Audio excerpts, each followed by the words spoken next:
You're gonna have to strike that footage. You can't have a black guy on tape saying that shit. I'm good, only good. It isn't even that. There is no bad good. Yeah. It's not even that in which they think they're existing. You guys got a lighter? This one. Right here. Oh, wow. See, that will be our clip. So it begins. That's right. I give thanks. That's blessed. Welcome to Disciplined Stoners, the gateway drug to mindfulness. To think that we started this podcast to fight a stigma, only to uncover so much love that we realized that you can't put your energy anywhere but what you want. Tune in. So much love. Disciplined Stoners, We're not here to distract ourselves. the gateway drug to mindfulness. We're here to learn. We're here to grow. And welcome back to another episode of Disciplined Stoners. I'm your host, Ellevan. My name is Winnie, and we are the gateway drug to mindfulness. And today, it's about time that this guy has vibrated into the screen with us in this capacity. Our next guest is a local legend. I have seen him multiple times, and every time I do, I am inspired to be a better person, honestly. He also hosts his own podcast. Please put your joints up for Black Zeus. Yo, you guys are setting it up so I still like titties, though. You know what I mean? So it's like... We'll have to get into that. Comedy guru. I mean, I am, but sit on my face. So yeah, tell me about the titties, though. Tell me about the titties. Those aren't exclusively... No, they're they're not mutually exclusive. Like, that's you. what's up, though. This is this new wave of mindfulness, and why it makes so much sense that we've been actually kind of in a similar frequency, in the same city, on a similar planet, but now we're actually like hanging in person. And sex. Just how much acid did you do before I saw you? Half a tab. All right. I'm fucking with you, by the way. This is all you. family. Did you do acid this morning? No. Oh, okay. She got jealous like a motherfucker. I was like, what? Why didn't you get me in on that? But sex can coincide with holiness, and this whole, holiness meaning in touch with your oneness or the universe. Yeah. It's all the same. And it's all beautiful to embrace that human quality of being connected in your, divine design. You have a message like that. And like Winnie said, it's inspiring to see you work it into comedy. Because comedy are obviously... modern day philosophy is proper. Comedy is obviously modern day philosophy. Fucking, that's a bar, and it's true. And you represent that marriage so well and perfectly. And so it's great to have you on to give you those flowers, but also now you rip. Yo, thank you, first of all. That means a lot. I mean, Bless.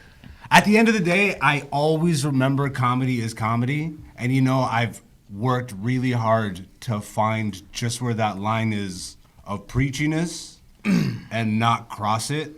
And there's been times where I've crossed it, you know what I mean? But that's in figuring things out. I feel like now, 13 years in, Yes. like my favorite people are Carlin, Patrice, Chappelle, even like the offbeat ones like Andy Kaufman.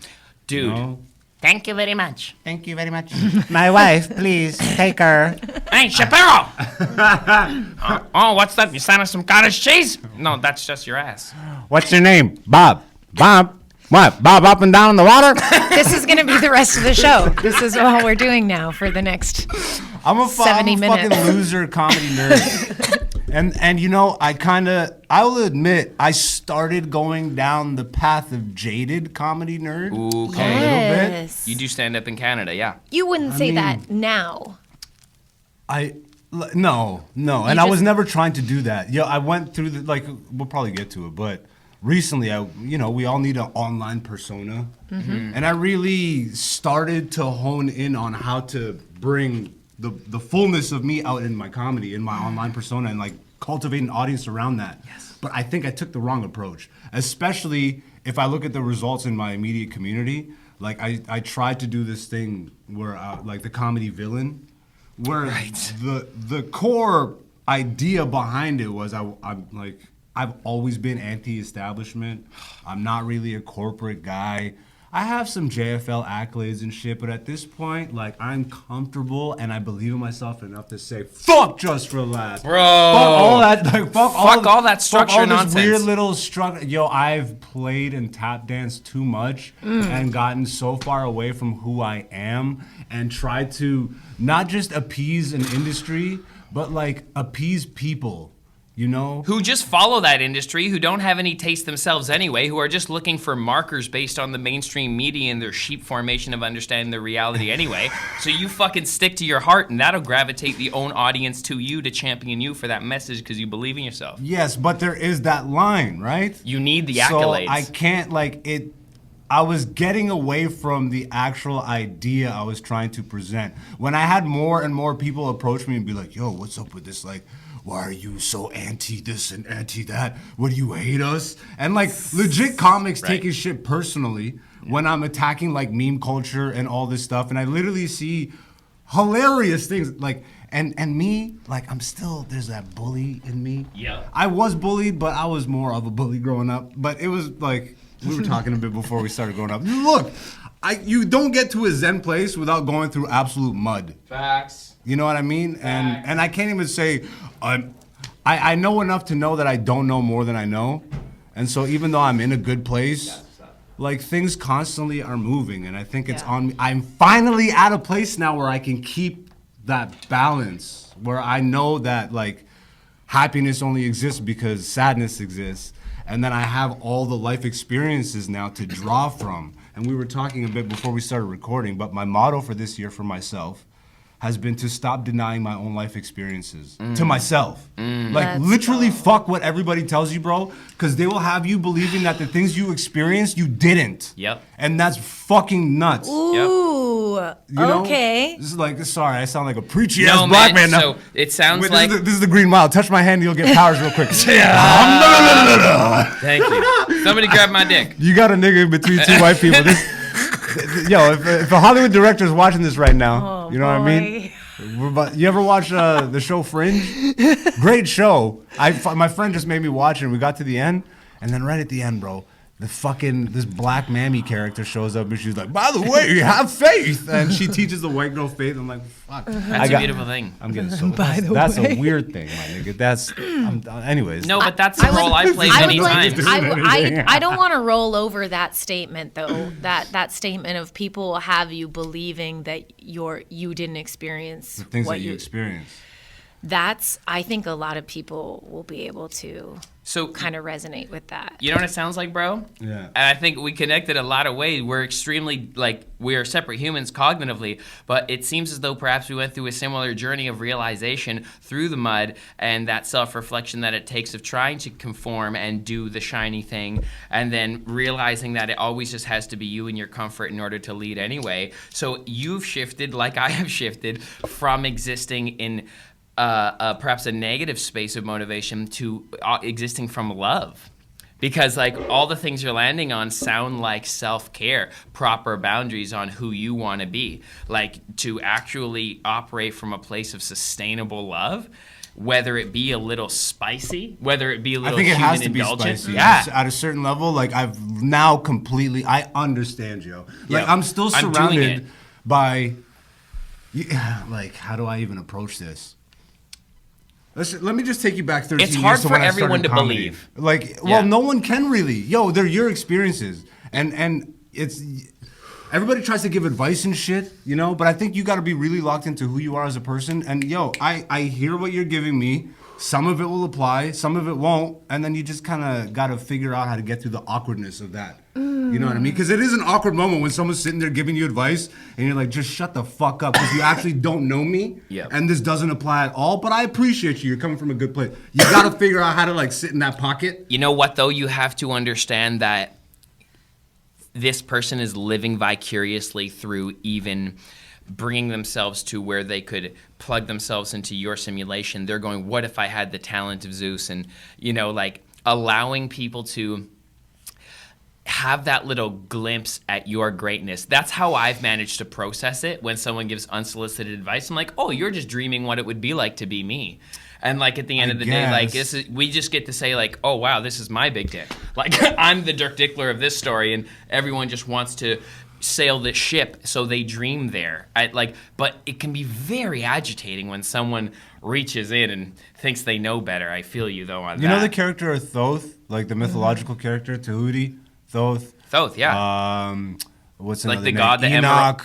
emerald tablets and shit. Yeah, exactly. Yeah. So the whole thing of that character, it's even Loki. Loki's pretty much based off of it. But Loki got a little more creative, spicy. I gotta give a shout out to my guy Dante, who really knows this shit more than I do, like definition wise. Do you know that was who The Mask was based on? That mask had the ghost of Loki in it, like Jim Carrey, The Mask. Oh, are you serious? Loki, yeah. Interesting. So they were. I could kind of see it, or even Doom, like it's something comic. Yeah. But sorry, continue. It's like the primary character is the secondary character. Ooh. If you can get to the point where you're the person in other people's lives that is helping them move shit along. Yep. Like if you can actually realize that, for me specifically, I have done that so much to the point where I have progressed. Yep. And then you realize, oh, helping others helps you. Because you formulate your brain that way, and like, now you're a problem solver instead of a whiner. Correct. Now you're an actualizer instead of a waiting victim. You bring things to you rather than try and take from something else. You manifest anew into yourself. I'm so grateful for my traumas, man. Oh, speak on it. I don't really consider, like, I'm 35 now. I don't really consider myself born until 22. And that's, I was in a car accident, and like that's really when I first started to get introspective. I would say up until that point in my life, so for 22 years, I would say I was a complete follower. And even though I knew who I was inside, I just fought against it. Because everything I was inside was spiritual. I was raised by nothing but women. My dad was gone. I really had to figure, you know what I mean? Yes. And realistically, like, if you're a black male and you grew up in the 90s without a dad around, you're either growing up a thug or gay. And I don't mean to sound any type of way, but statistically speaking, like, those are the two avenues. And I ended up fucking just doing all this hoodlum shit. Yeah. And just causing a havoc. But I was never, I never got so involved that I was really doing the hoodlum shit. I was always like the comic around the bad guys. Yo, we're very similar in this way. All of my homies are now in or gone or yes, exactly. I've lost friends way like in early 20s. Like people shouldn't be dying. But you have a bit, and you always had that light, that inspiration, the spark. Like there would always be like the OG homies would be like, no, like this one is going to be a tough one. Like you lay back, like, like there was plenty of brawls and stuff, but like I fought a lot. I never picked up the pack, but always around the homies chopping. 22 still feels like a really young age to start that sort of inner curiosity. Yeah, you know how happy I am? Yeah, straight up. I got a midlife crisis at 22. Dude. So what a midlife crisis ultimately is whatever age you're at, and all of a sudden all the baggage that you've refused to actually check piles up too high, and you're in the middle of a mortgage and a dead-end job that you hate, sleeping next to a woman you hate or a man you hate, with kids that you're like, how the fuck did I get these kids with this person that I hate? And then you go and buy a motorcycle. You know what I mean? It's like, I'm so grateful that at the age of 22, brilliant, I was able to forcefully just like I didn't almost die, but I went unconscious. I found out some shit about car accidents that day. Like gun smoke is what makes airbags go off. That's why it smells like gunfire and shit when you're. I'm like, where's niggas? I'm like, you just wake up in a chair. I'm like, you're just checking for. I'm like, it's just gun smoke everywhere and shit. No way, because it's the acceleration on the release. Yeah, exactly. Yeah. Wow. So fuck. I'm sorry. Did you want to say something? I was gonna ask, like, so that incident happened, and then was it kind of like an immediate check on yourself when you kind of slow. Came to? It was slow. Because so I got to give a little bit of backstory. Essentially, before by the age of 22, I have moved 13 to 14 times, and that's from Greece to Canada, and within Canada, in London, Ontario, 4 to 5 times, and then like Mississauga, Oakville border, like 2-3 times, then Hamilton multiple times, and then finally at 22 I get into the car accident. So like people don't really have that kind of. I really had to sink or swim. Yep. You know what I mean? Yeah, that I doesn't- have the personality that doesn't let me be alone, or like I'm never really alone. That's the reason I'm around, but I don't like squares. You know, that's why I'm around hoodlums, bro, because they're Yeah. way more interesting. But Flow is priority. But I never really locked into the fact that, you know what, I am a bit of a square myself. Well, you keep it safe for yourself. You got to prevail. Yeah, in a sense. I mean, I Can't nosedive like the hoodlums do, but you I, like that I wanted acceptance. to so bad, though. Yeah, but the acceptance that they give, it's like Goodwill Hunting. You know, it's like the acceptance that the thugs will give you is trumps anything that like someone like looking down their nose at you in high society, even if It they just are, felt like, more mentoring you. authentic. Yeah. What are you a square on? I hide my nerdiness. I fucking obsess over video games, especially it was when I was younger. I was such a nerd about video games. Like, really only my close friends know this shit. You know what I mean? You're Like, smart. That's Now it. The everyone answer knows. when I'm the tech guy. he you know won't what he I won't mean? say he's smart. So I don't know if that- like the nerd in the movies. Hey, call tech, and then it's me on the other line. Dude, Yeah. you gotta be Did you unplug the router? bro. We gotta do a skit or something where you're like a super nerd. That'd be hilarious. Yo, before I had my dreads, niggas said I looked like people said I looked like Vince from Recess. If you get the side profile, you know. Yeah. Just don't get the dreads. I don't know. That's amazing. Um, I love that you just like. I'm gonna give you a sideswipe observation here. I could tell you were raised by women because you paused yourself and turned to Winnie and said, "I'm sorry. Did you have something to say?" It's so often that me and another dude just rip so hard, and Winnie's like, up. So kudos to you for being a sensitive that might just be the conversationalist. empathic shit. I don't know. I just saw it like I literally from my periph. It's Yeah. very Just rarely saw done. you So make well the- done, though. It's been good though because I've had to learn how to interrupt. Yeah. Yeah. Also, be more of assertive. Yeah. It's like own your space, you know, but like with respect, Mm-hmm. you know. So ultimately, to kind of get back to my little story here, because it will 13 times. lead into the comedy and Yes. and how I got to this place now finally of understanding who and what I am and how to present that, and how I care to present that. Beautiful. So like all these experiences, you know, the moving and all that shit, then the car accident, then I'm finally forced to actually, I'm bedridden essentially for a couple months. At least 1 month, I was just locked into bed. I couldn't move. I was doing rehab like every other day. That's really And it was me intense. and my two best friends at the time.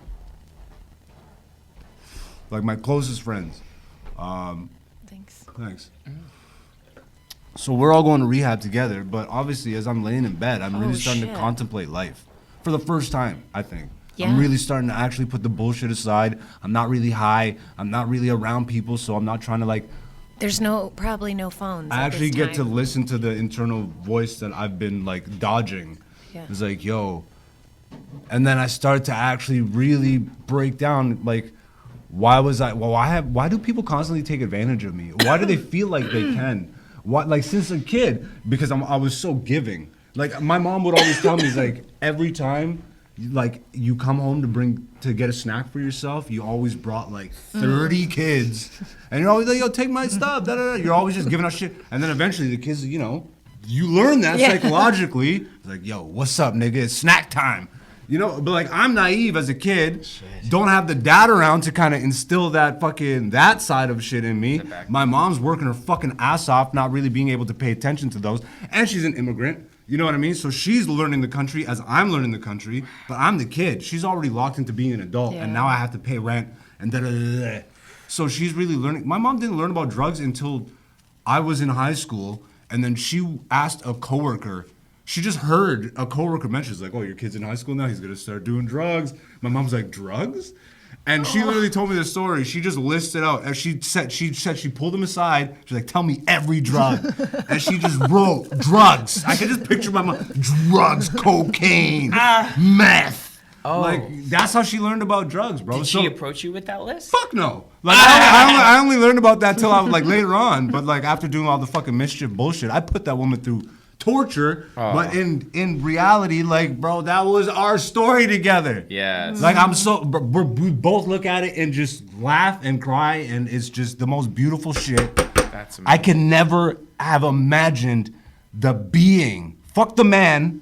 The being that I am, bro. Like, and when I tell you, like, I can start tearing up. I'm so grateful for every little bit of trauma, for every move, For every time my dad wasn't there, for every time he was there, for every time my mom fucked up, for every time she didn't, for every time I got taken advantage of, and then for every time I learned how to not. Like, Fuck yes. I love life. That must be. That's so beautiful, bro. I fucking love life. Thank you, man. Yes. So when you tell me Yes. about my comedy, this is what's important to me to get through my comedy. I don't want, bro. It's medicine, bro. It's great. Go Yes. out there and tell whatever jokes. I'm not the type of person that's gonna be like, yo, this is or isn't comedy. But to me, man, the best Be real. are when you get the fuck up there and you talk about real shit that people can connect with. Go fuck yourself with your little shitty, like, you know, like, to me. Yeah. I still, and you know what? I still do that.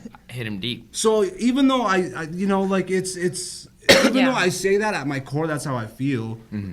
I'm still the person that goes up there and I have a joke about playing my dick like a guitar. Because you gotta have both, bro. It's gotta be both. So But here's It's almost like the human and spiritual side of us.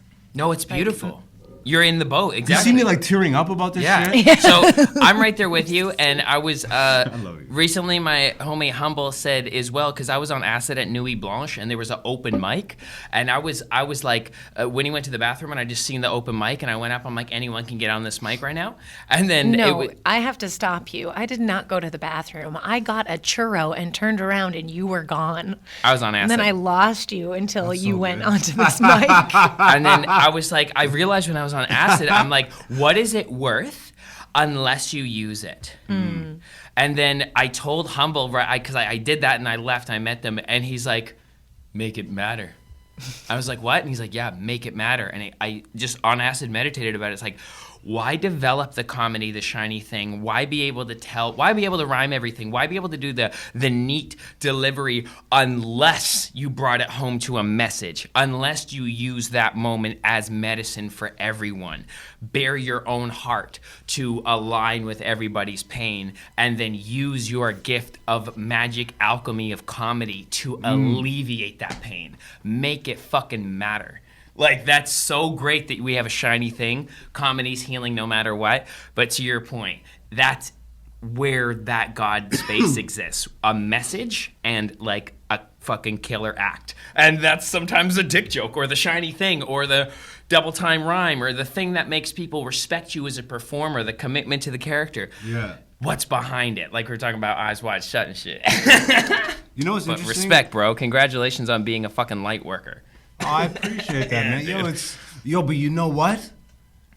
I love the darkness too, man. Because what is light without dark? Like, 1000%. bro, that part. That part. Like, people, I can't be the type of person that's gonna be on the front lines marching for shit, my nigga. Because, like, ultimately, at the end of the day, good does not exist without bad. You will never exist Yo. in any way, shape, or form, whether it be in this physical or as energy, where the polarity of what we call in positive and negative don't exist, my nigga. It's happening at all times. So for you to be so naive to be out on the streets, me as a black guy, let's go back to fucking the civil rights marches and shit. Nothing has fucking changed.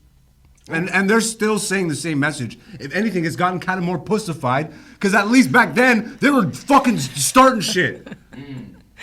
And they were feeding the communities, and all those programs are gone. But, like, yo, you look at the way things move, it's, you know. It's been commercialized as well a little bit. Bro, it As soon was as they say- always, once you start to, it always starts authentic. Yep. And then infiltration happens. bro. Literally, what, like, in the industry of cannabis as well, like an event series and stuff like it's very hard to keep it close to the heart unless it's like a small group of people. And like that is the sacrifice of growth sometimes, I think. And you see it with products, you see it in the universe. It's like the Fibonacci sequence. It's the tightest little core thought, it's the seed. And as it expands into reality, it incorporates other, and sometimes that's not as dense. It's not as dense in love anymore by the time it gets bigger.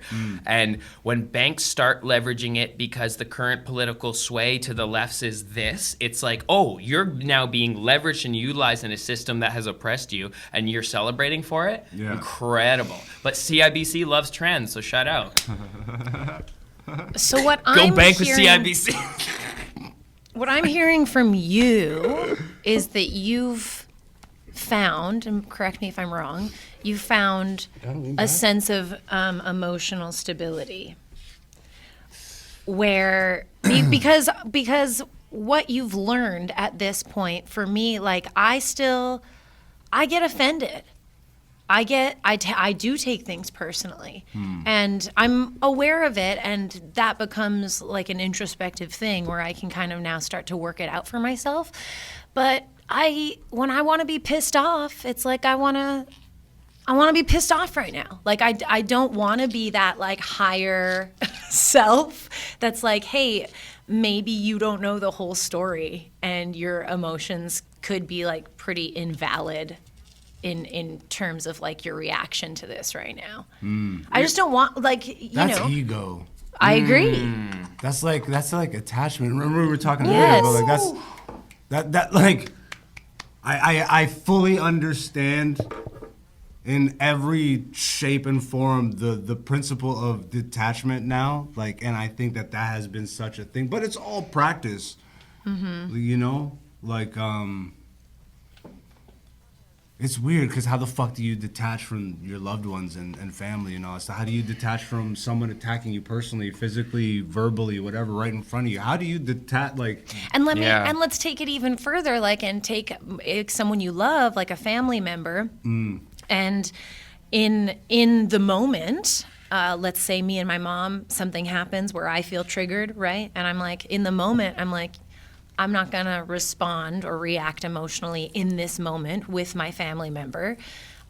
So that's positive, I think, for me. But then I leave, and the pain body is like, I haven't detached from it. I don't look at it with love. I've now convinced myself, at least on the surface level, that like I'm not gonna react to it because I know that nothing good comes from that. Yeah. But then I'm still letting it live rent free in my mind and body, and it's eating me alive sometimes. It's tough, man. Like it's none of this shit is easy, and there is no one pathway to it. But I think the important thing is, first of all, you gotta be honest with yourself, and that's something that everybody says they are. But I think one thing you gotta remove is like what's the word? The judgment. You can't be overly critical when you're being honest with yourself, because at that point you're actually setting yourself back. I like You that. have to be able to assess a situation, and then this is where you start to practice empathy and perspective shift. Like to actually put so few people actually put themselves in the other person's shoe when they. And It's so difficult. Yeah, and the only reason I fucking know this is because I went through all this shit, and I'm not perfect. I still do this, but damn, like now it's straight up Neo when he sees the code. Yeah. It becomes so much easier to actually detach when you fully go inward. When you acknowledge, like, how can we be doing all this work internally and then knowing that this is what's happening externally to everybody, and then not actually be okay with that? Like, yo, this person is also dealing with some shit. They may not even know.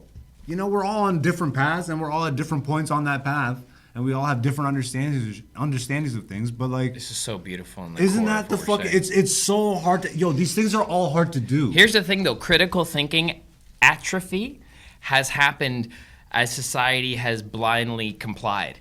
So you're making your own choices as an individual outside of a matrix. Literally, you use that reference too, where your choices or your decision-making control has seemingly been taken away from your identity and your self-character and your actualization of your ego, because we all need an ego to exist. You don't have a bank account. Your ego has a bank account. Your name is your ego and that thing that you lead through life with. That motherfucker, can Ellevan come to the principal's office? That's where my ego started.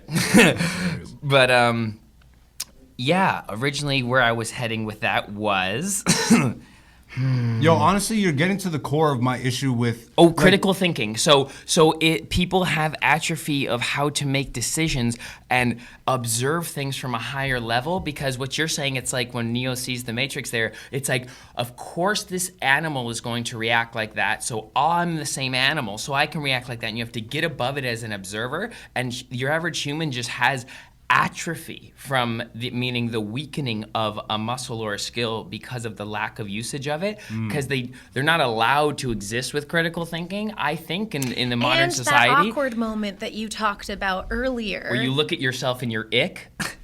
No, when you're when you create a boundary and it like is uncomfortable with another person, you know, and you have to like, no one wants to sit in that. Canadians are like passive as fuck. Like, there's ways to address that and actually be like respectful of the situation, you know? And that's what I've really learned. And it's almost like I hate to even say it this way, but you can easily, it's so easy to manipulate people, man. Especially with the right energy. Yes. It's fucked. Yes. You know, there is really a responsibility. Thank God for the people that have come into my life that I am the person that I am, because I'm not that person. I'm sure I've fucked over a ton of people in my life. I'm not perfect, you know? But especially at the closer and closer to this age, it's harder and harder to find that shit. Yeah. But, like, that's good. It's so nice. Like let's be fucking serious, man. You know what you were saying earlier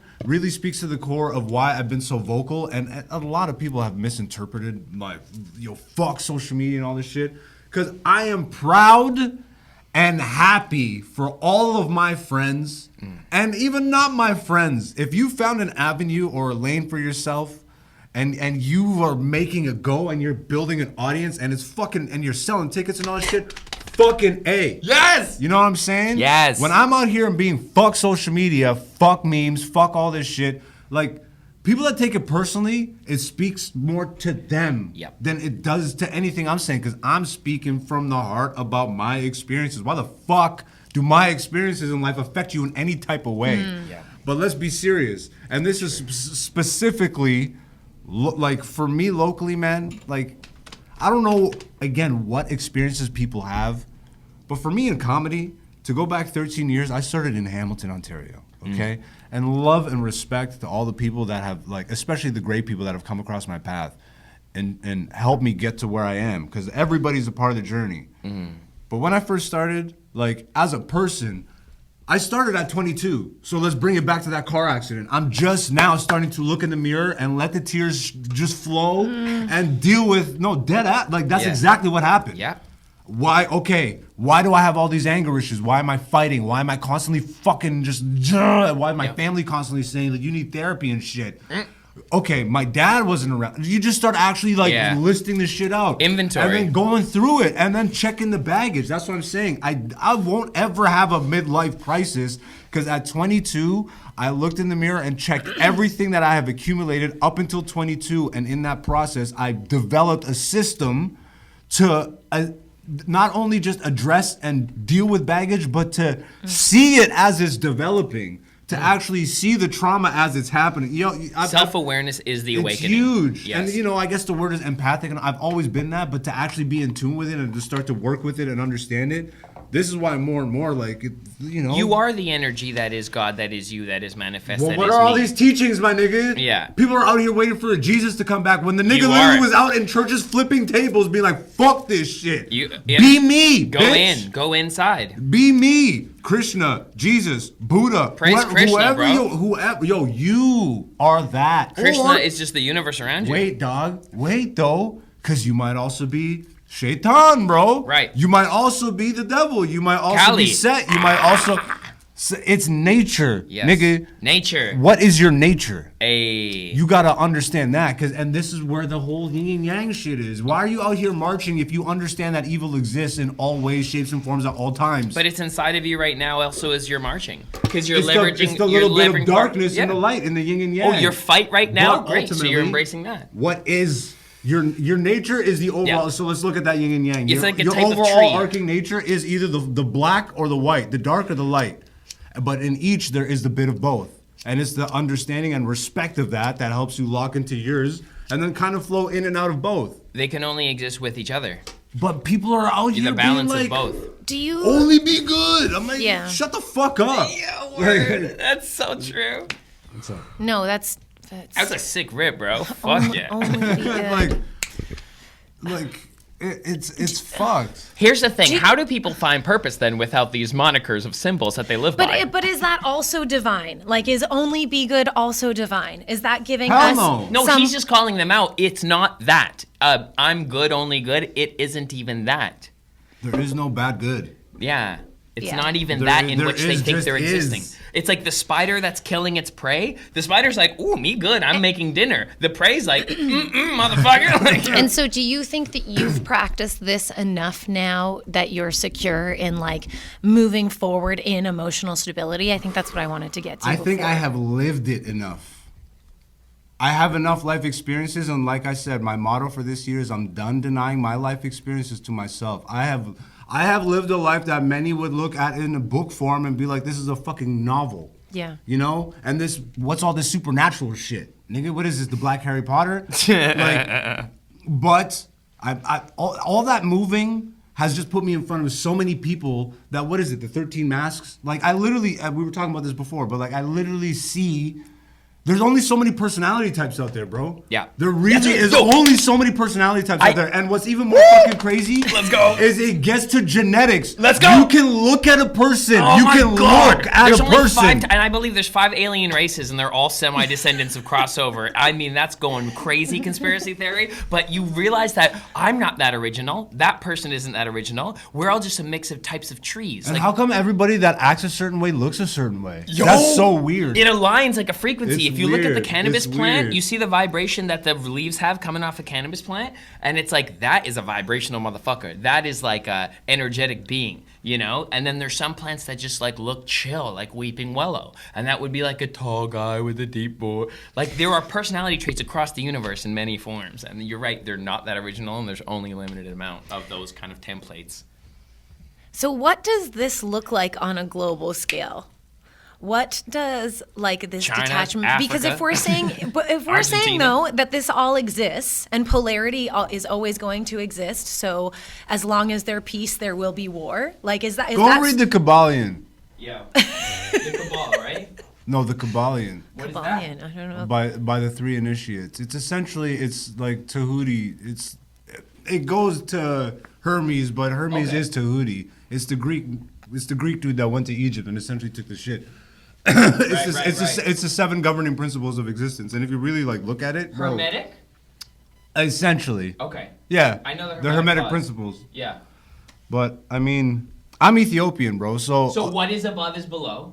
That's within, one of them, without, right? yeah. All is mind, Yes. polarity, What are the gender. Yeah, gender. They love gender, and That'll that's where- fuck a lot of people up because they're like, "Huh? no, Did no, you no. say gender?" And then they start attacking me. I'm like, "No, nigga. Why? If you just understand these principles, you will see why we're at where we're at. People are just manipulating these principles." And it's like you can be whatever sex you want to be on the surface. Like I respect that, cool. But like I'm talking about the energy that there is feminine in you, like empathy. Oh, I can't talk about this. I'm off this podcast.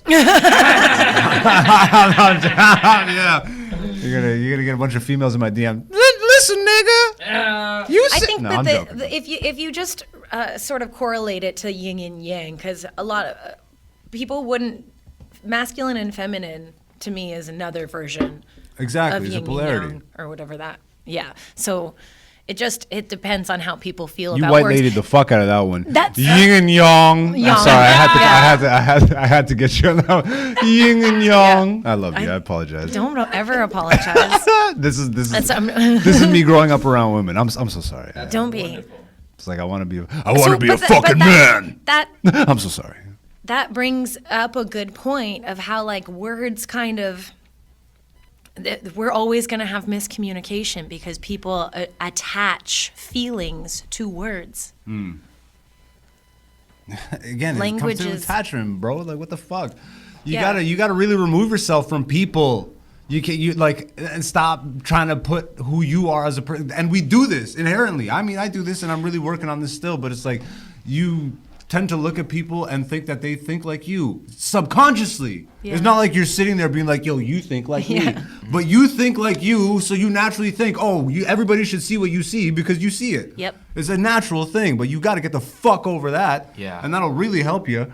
Like, you know what's, bro, like, That's I so don't know well how, I don't know said. how deep I want to get into this because, like, a lot of these people are actually, like, homies and shit, but, like, again, I've had such unique experiences. When I started in Hamilton, like, I had to leave, you know? I was, not just I wasn't getting the respect like a person, because, again, 22, doing comedy, starting at the same age as I'm a birth. I feel like it's my second birth. I'm realizing who I am as a being. Yeah. And then I never got into comedy looking for a community. I knew I was gonna find one, but I noticed, I'm like, yo, a lot of these guys are fucking losers. Like, yo, everybody's just like, I don't have anybody. You? It's true. Yo, There's a it is what desperate it vibe is. sometimes. And if you feel the type of way, and go fuck yourself, because I'm not talking about any one person, but like these are what I observed. A lot You're of just people- being honest. It's Yeah. true. And it would serve them to consider. Don't you always want to kind of be like, is it me? And you're like, nah, it's not me. But then sometimes it resonates. Yeah, maybe. You know how much I fucking love comedy? Do you understand? Like, Yeah, it's so good. and again, whatever, because do it for whatever, but like, I love comedy, man. Like, it raised me. So my dad wasn't around, so my dad was comedy, essentially. Yes. My mom was there, and then it was, hey, what's up? George Carlin, or fucking Bernie Mac, or God, like, you know, and I was listening to George at 10. The Def Jam comedy Contemplating, jam. bruh. Martin Lawrence. But I think the thing of our generation, like the newer generation looks at everything and they're like, I could fucking copy that and fucking remix it and whatever. Make a TikTok about it and leverage it, and that's fentanyl. And I get that, but like, how many Original. photocopies in now are we? You can Yeah. you okay. It's The pixelating. first person can get the photocopy off and copy the original person that did it, might get away with it, and then you get a few like 10 more photocopies out. Yeah. But now you got a fucking trend, and you got 30 million people doing your horse shit. Yeah. And it sucks. And then it really devalues, because we call comedy everything now. Everything is comedy. Everybody's a comedian. Yeah. And it really is so weird when you see people that, you know, are selling comedy tickets and then they get up on stage and then they're like, mustard seeds.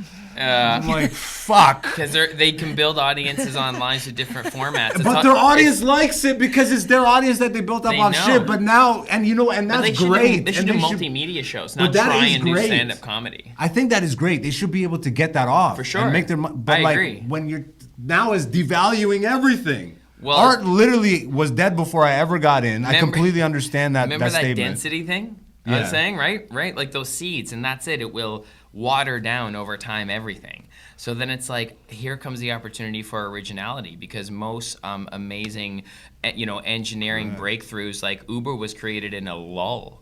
Like most times there's like the magic where it's like, hey, what do we do next? So now you start to see the multimedia show or the comedian now clap back with something else that's like unique enough to be almost a variety show, but it stems from the art and craft of stand-up comedy. There's very little actual seed of stand-up comedy. Kind Correct. of And left, yeah. authenticity. Russell and Peters it's a lot almost of being the ego last of chasing. it. Yeah. And it's a lot of like fake, like it's show business. Yeah. You know, and I am naive. I got in super naive because I got in because I love comedy, and then a car accident made me realize I could do it. With the time off from work, I finally went and did improv, and I'm like, something about this sucks. And I'm like, oh, it's the fact that I have to talk to other people. I was like, get the fuck out of here. And then I did a mic, and then I realized I'm like, and I logged in, and I never looked back. I was Black Zeus from day one, and that had its own hurdles.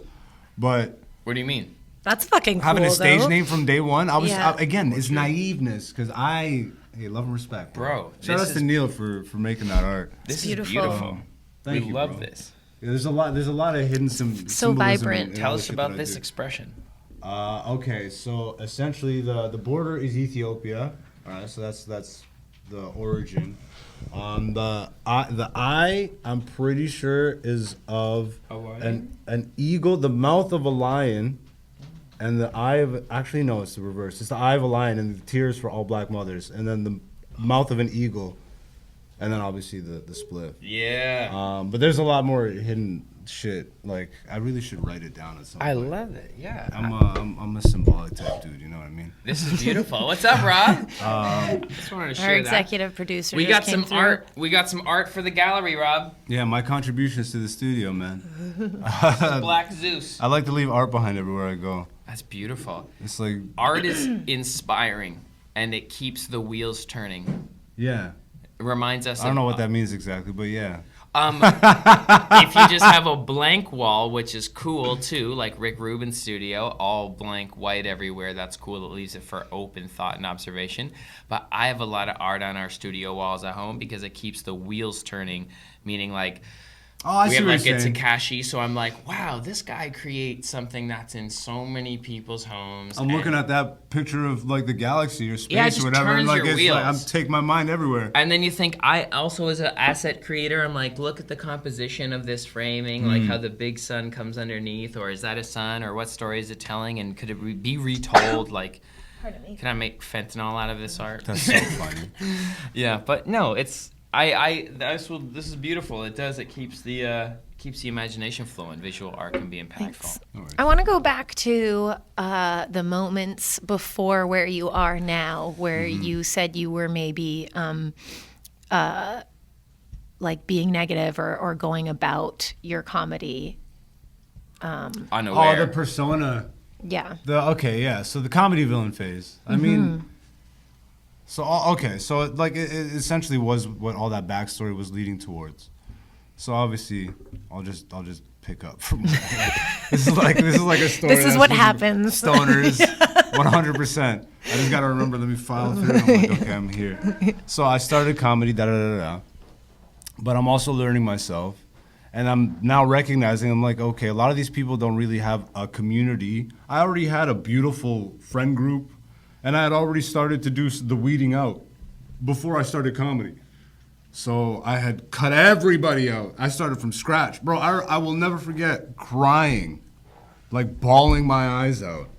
And then my mom walking in on me, and then she's like, what's wrong? I'm like, I have nobody. It was like the most sobering...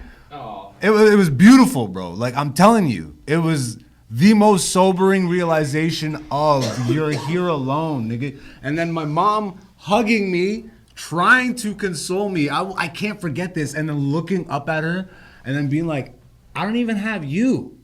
Like, I'm just here. Yo, That's a lot to. it's crazy. Yeah. But like, and then all those little sayings. This is when I start to realize all those little like cheesy lines that you hear in life. You can lead a horse to water, but you can't force it to drink. Like those are the blueprints to an actual real life. Like all these Jesus things and stuff. If you actually start applying them to your life, wow, watch some shit actually happen maybe. Yo. But you have to believe. Thank you. You have to Yeah, believe. because that yo. sounds like some very intense fracturing of like trust and like I don't know, just Yo, but it's actually the most beautiful thing. That's when you can start to really get the sense of detachment. When you understand, as much as you love somebody, you can't fucking make them do anything. You can only save yourself. At the end of the day, you can only save yourself. Let's say you're married to someone for fucking 60 years. All it takes is one moment. For something to happen when they're like, yo, fuck this. I actually don't align with this person. Like, and that's so real. You know what I mean? So when you get a sense of that, it actually makes everything so much easier. It makes it easier to perspective shift. It makes it easier to actually, you know what I mean? yeah, there's less resistance. There's to less the change. resistance, and then you start to understand what really detachment is. You're detaching, but that's when you actually gain the most control over everything. It's when you're the most connected, is when you let go. I let go of yeah, you're my mom or whatever, you're my family, you're my this, you're my best friend, you're my fucking dog, you're whatever. But I'm not you, nigga, at the end of the day. At the end of the day, if that thing goes away, what happens to me? I have to keep going. And let's also scientifically get to a specific question that I love bringing up. If energy scientifically does not die, it transfers. What does that mean when you as a person dies? We transfer. Well, okay, your energy consciousness. is gone, But what happens to that electrical current, or what? No, your physical being rests as it has always been prone to do, and then like organic matter that it is, that we are, dust to dust. It is now complete in its journey and the experience that you are having here. But that thing that is existing right now in us that we are engaging with when we use our consciousness to realize that we're going through a life and where we can be the observer, like the observer, that never really goes away. I think that is when you're dreaming, like that is kind of the access to the imagination, which is the infinite intelligence. And I think you're just always that. And then when you come back into another body, I think you have to rinse. You have to like forget that or catch a veil again. I think you have to understand also if you came back by choice or by accident. No, I think it's always by choice, bro. It's a hot fuck. No, this is a hot planet. What if you get caught up in that loop, baby? What the what? What if you get caught up in that loop? Well, there's definitely people who you can see their vibrational programming in their current life cycle is trapped stuck in the wheel, in the monotony of nothingness, and that is a manifestation of limbo. Everything is a manifestation throughout whatever dimension you're in. We're existing and speaking on one lateral dimension right now, call it the third dimension, incorporate time, it's the fourth, and then the higher the perspective, the less close to matter you are, I think. And then people are convinced of that, but they can still live those Jesus moments you were talking about where they realize their power of love, because you're resonating in love, because that's what the universe is. You just go back to love. And then there are some spirits currently in a human form. Yeah, but wait a second, what about chaos? It's the balance to order. It's just the balance to order. It's chaos and order. That's what this universe is, the duality of chaos and order. So I would make because again, what if it's not love that you go back to? What if it's chaos? It's always I would say love. It's all just energy. Chaos would be under love. Chaos is part of love. Like you said, there's no good and bad. It would be. It just is. In everything, it is. I needed, as you said, the trauma to become.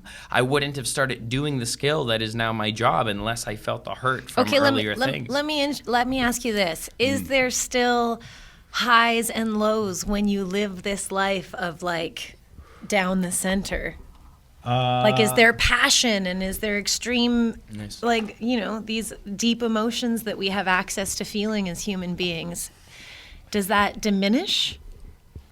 No, if anything, it intensifies, and that's when you have to really practice meditation and mindfulness and reflection. Stoicism. Especially if you are an empath and stuff, because that's when oneness occurs. When I start to see myself in you and him and this cup, Yep. then like that's actually kind of overwhelming. Yeah. It is. Because why why do anything? You know what I mean? And what does that even? I mean, I know that probably sounds pretentious to a lot of people, but I mean, you kind of got to just understand it to understand it. I'm not sitting here being like, I'm her and him and this cup, right. But like realistically, no, you are the consciousness. Energy that is stems from energy, that. and all that shit is If everything is everything, then my nigga, I am him and her and this cup. What the fuck are you talking about? And then also celebrate the differences in our wonderful individual experiences. Like that's sick that you got that unique experience and trauma and perspective, and like this human life of those differentiating human experiences, but then also celebrating the fact that we're all the same fucking thing anyway. It's like both at all times, and that shit is sick. You know what though? Like, because we are all the same in principle, but you got to remember, like, there's division in same. And what I mean by that is, what really fucked me up? And honestly, where I really got to this level of it, because I wasn't to this fucking metaphysical fucking, looking into the ancient and all this shit until just 2 years ago, when I just decided I needed to learn more about Ethiopia. I'm Ethiopian, but I was born in Greece, and I knew more about Greece. And I've been to Greece. I've been there multiple times. Never been to Ethiopia, which I'm sad about, and I need to change, which will happen. But then I'm just like, let me learn. Tourism Ethiopia, holler at your guy. Yo, it would be a really good story. They could fly you out, put you up. I have that. Yeah, I definitely am going to document. And so it is. But I just started learning about it and asking my family. That's, I think, the most important thing. Just go to direct Like, I got family that was... They got game for you? Bro, I have so much crazy history, like, plugged in with Haile Selassie. Like, Hey. it's nuts. Like, it's...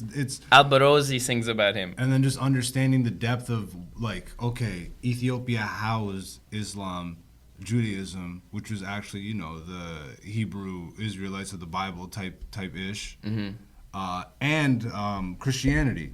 Like, all of it. And I just wanted to learn more about that, and then just understanding the link between Egypt and Ethiopia, and then actually understanding the old terms like Nubia and Kemet. Oh. And then learning that, Ethiopia was once the term applied to all of Africa, and it was just dark-skinned people. They were just called the Ethiopians. I'm like, and then learning, I'm like, the kingdom of Aksum actually extended out to, what was it, like, friggin'... Damn, I don't want to say the wrong name, but it's like we touched out into Arab parts. It's just... The whole tanned region, basically. And that brings me back to like the alien races. There's like 5 parts on the globe, and they're all in pockets. Like there's Asian looking, and like that can seem... The Asiatics, and then there's like the whites in the north, kind of, you know, the Nordics. The motherfuckers look like you. And then the region down here, the Latin vibes, right? Mexico, Argentina, and Brazil. Like, you can see where there's like similar type human genetics that I think it's really kind of important to fascinating. actually, but you have to have an open mind to... Yeah. What was really important for me is understanding that most of the books and stuff I've learned and looked to my entire life were written by Europeans. And that's not to sound a type of way. No, you went to school? What school? Like, what school? What textbooks? Yeah, you know what I mean? Columbus was a hero, right? Bro, and if you look at Columbus's diaries, he's like he came over with Moors. Like, he came over, and in his diaries is like, we spoke to the natives and they've been trading with dark-skinned people for gold-tipped spears. In his fucking diary. I'm like, what does that tell you? They had they've been like, people have been everywhere. Yeah. I don't know. But I don't even need to get into that. No, but but all of this is a really good principle that I wanted to talk about, even in parallel with something else you were talking about. It's all zooming out and zooming in, where you're like, we're the same thing but not. You could look at this pack from Raw, shout out the homies Raw, right? And someone who either doesn't smoke weed or something that all looks like the same thing, smoke paraphernalia, right? And it's all raw, so it's all raw. Then you go closer and you're like, oh, this is papers, lighter, pokey. And then you go closer to that, what type? A wood pokey. And you zoom in, it's ethereals, they're very thin. And it's like, you zoom in further and further and you get tighter and tighter into it. I think that's just like the beauty of being a conscious being, is what you zoom into. Like what you decide to focus on. I think what you manifest in your reality, it's like a fun experience, like you're living a dream. Like you get this body to live a dream, create reference points, and whatever you pinch and zoom in on just becomes more of your life. And that's why condemning anything left or right. There's got to be a balance too. It's like you got to be able to zoom in on the trees and then also like be able to pull back out and see the forest again. You do? And that's like a real fucking balancing act. I think that's a sick the statement. biggest balancing It's act. huge. And I still, this is always things you're working on. And that's one of the things I constantly am mindful of. I'm like, pull back out for a second. And just... It's so much easier there. I mean, yeah, To but then zoom you out. do have to, it's Yeah, different things an hit artist, you. when you're working as an artist, man, what do? Yeah. You're fucking moving in and out and sliding all over the place. You got to get to that place. Yeah. And that's really getting Flow. to a place of knowing thyself and, Flow, and yeah. understanding that. And that, I'll try and wrap up my story here. This has been perfect. Speaking of wrap up story, sometimes we end with a cipher if you're down. Yeah, I might be down for Fuck that. yeah. If you go on like instrumental. Yes, of course. Yeah. Okay. G-funk, We might be- easy to rap to. G-funk? Yeah, dude. It's a dizzle dizzle. Yeah. It's a rizzle dizzle. I got Fuck. No, I would go like in my mind when you say G-funk, my immediate Dog is Pound. Dre and Snoop. How am I forgetting? How am I forgetting now? Dre and Snoop, like nothing but a Because G-thing? But it's an off. It's Dre Day? a side cut. Yeah. Oh, it was Like off Dre one Day? of Snoop's G-funk albums. I'm so mad that I Keep forget. their heads ringing?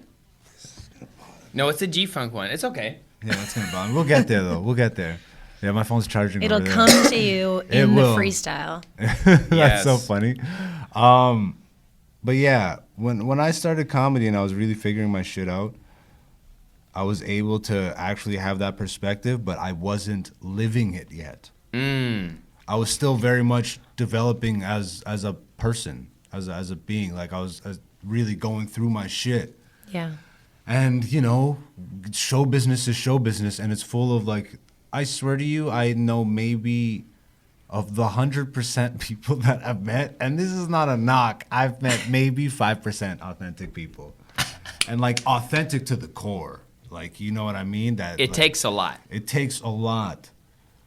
And Basically a full-time job and being you know, authentic this in is these also streets. me acknowledging that there's a lot of people out there that could probably and would probably say that I've been inauthentic to them, and they could.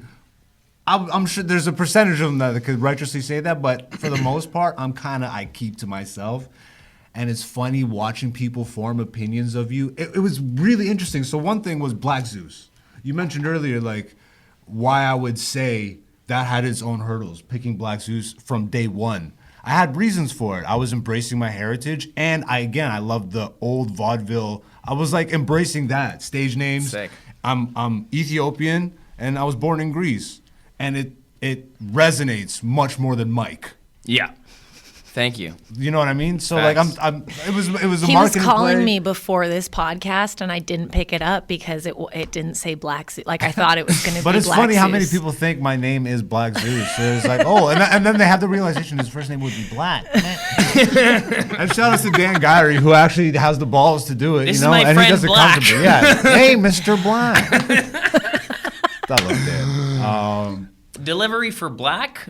But yeah, so I, like as you meet people in this industry, like I've always had a spark, you know, like a quality about me. I've always avoided the energy that I carry. I've always freely given it to other people, but I never gave it to myself. Ooh. And everybody around me was always I was never depressed, but I was never really like I don't know. I guess the best way is I didn't understand boundaries.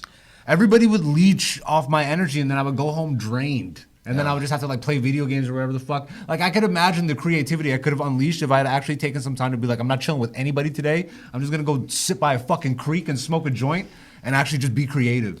As opposed to, I spent most of my youth being a follower, thinking I needed to be a follower, and then the car accident happened, and I'm like, yo, fuck, what, damn, all these moves. Like it really. So you were giving it away because you weren't focused yet. Well, let me get through this, nigga. Because I'm also scattered, and I see like, cause I gotta. No, I think I'm saying that I think I'm commenting on what you're saying. It's like what you just said. I don't know. That sounded harsher than I meant it to, so I apologize for that. It's okay. See, I'm Continue. sorry. Continue. I didn't mean to be a dick. I'm just a dick naturally. I'm adding Shut fuel up! to your fire. I'm just joking. Please, I'm sorry. Go Zeus. Can you tell I'm upset at myself? Go Zeus. I know. I'm sorry. So, I'm getting through this shit of Adding understanding fuel to your myself. fire.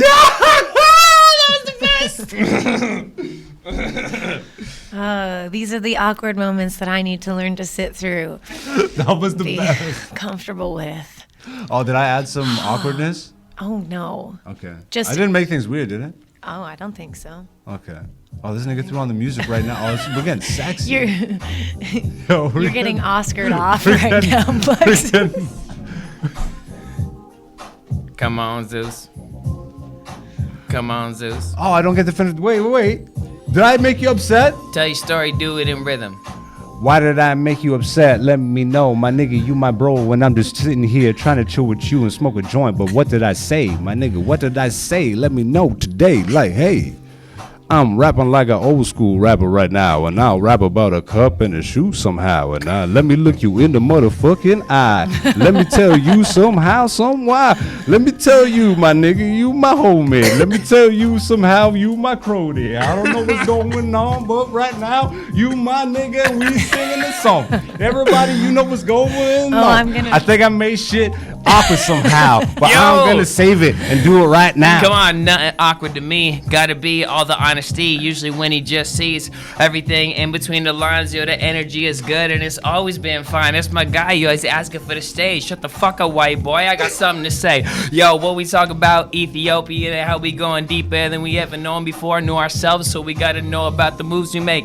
Demonstrate when we sit back and meditate. Zoom out, take a moment just to say, motherfucker, that's all I wanna say. But what you got to say, cause you just gotta say, and then you on the game, and then you honestly about the not Stop, drop it, so I caught it. There you go again. I'ma be a motherfucking asshole too. No asshole, dude. I love you. Now spit it. Woo.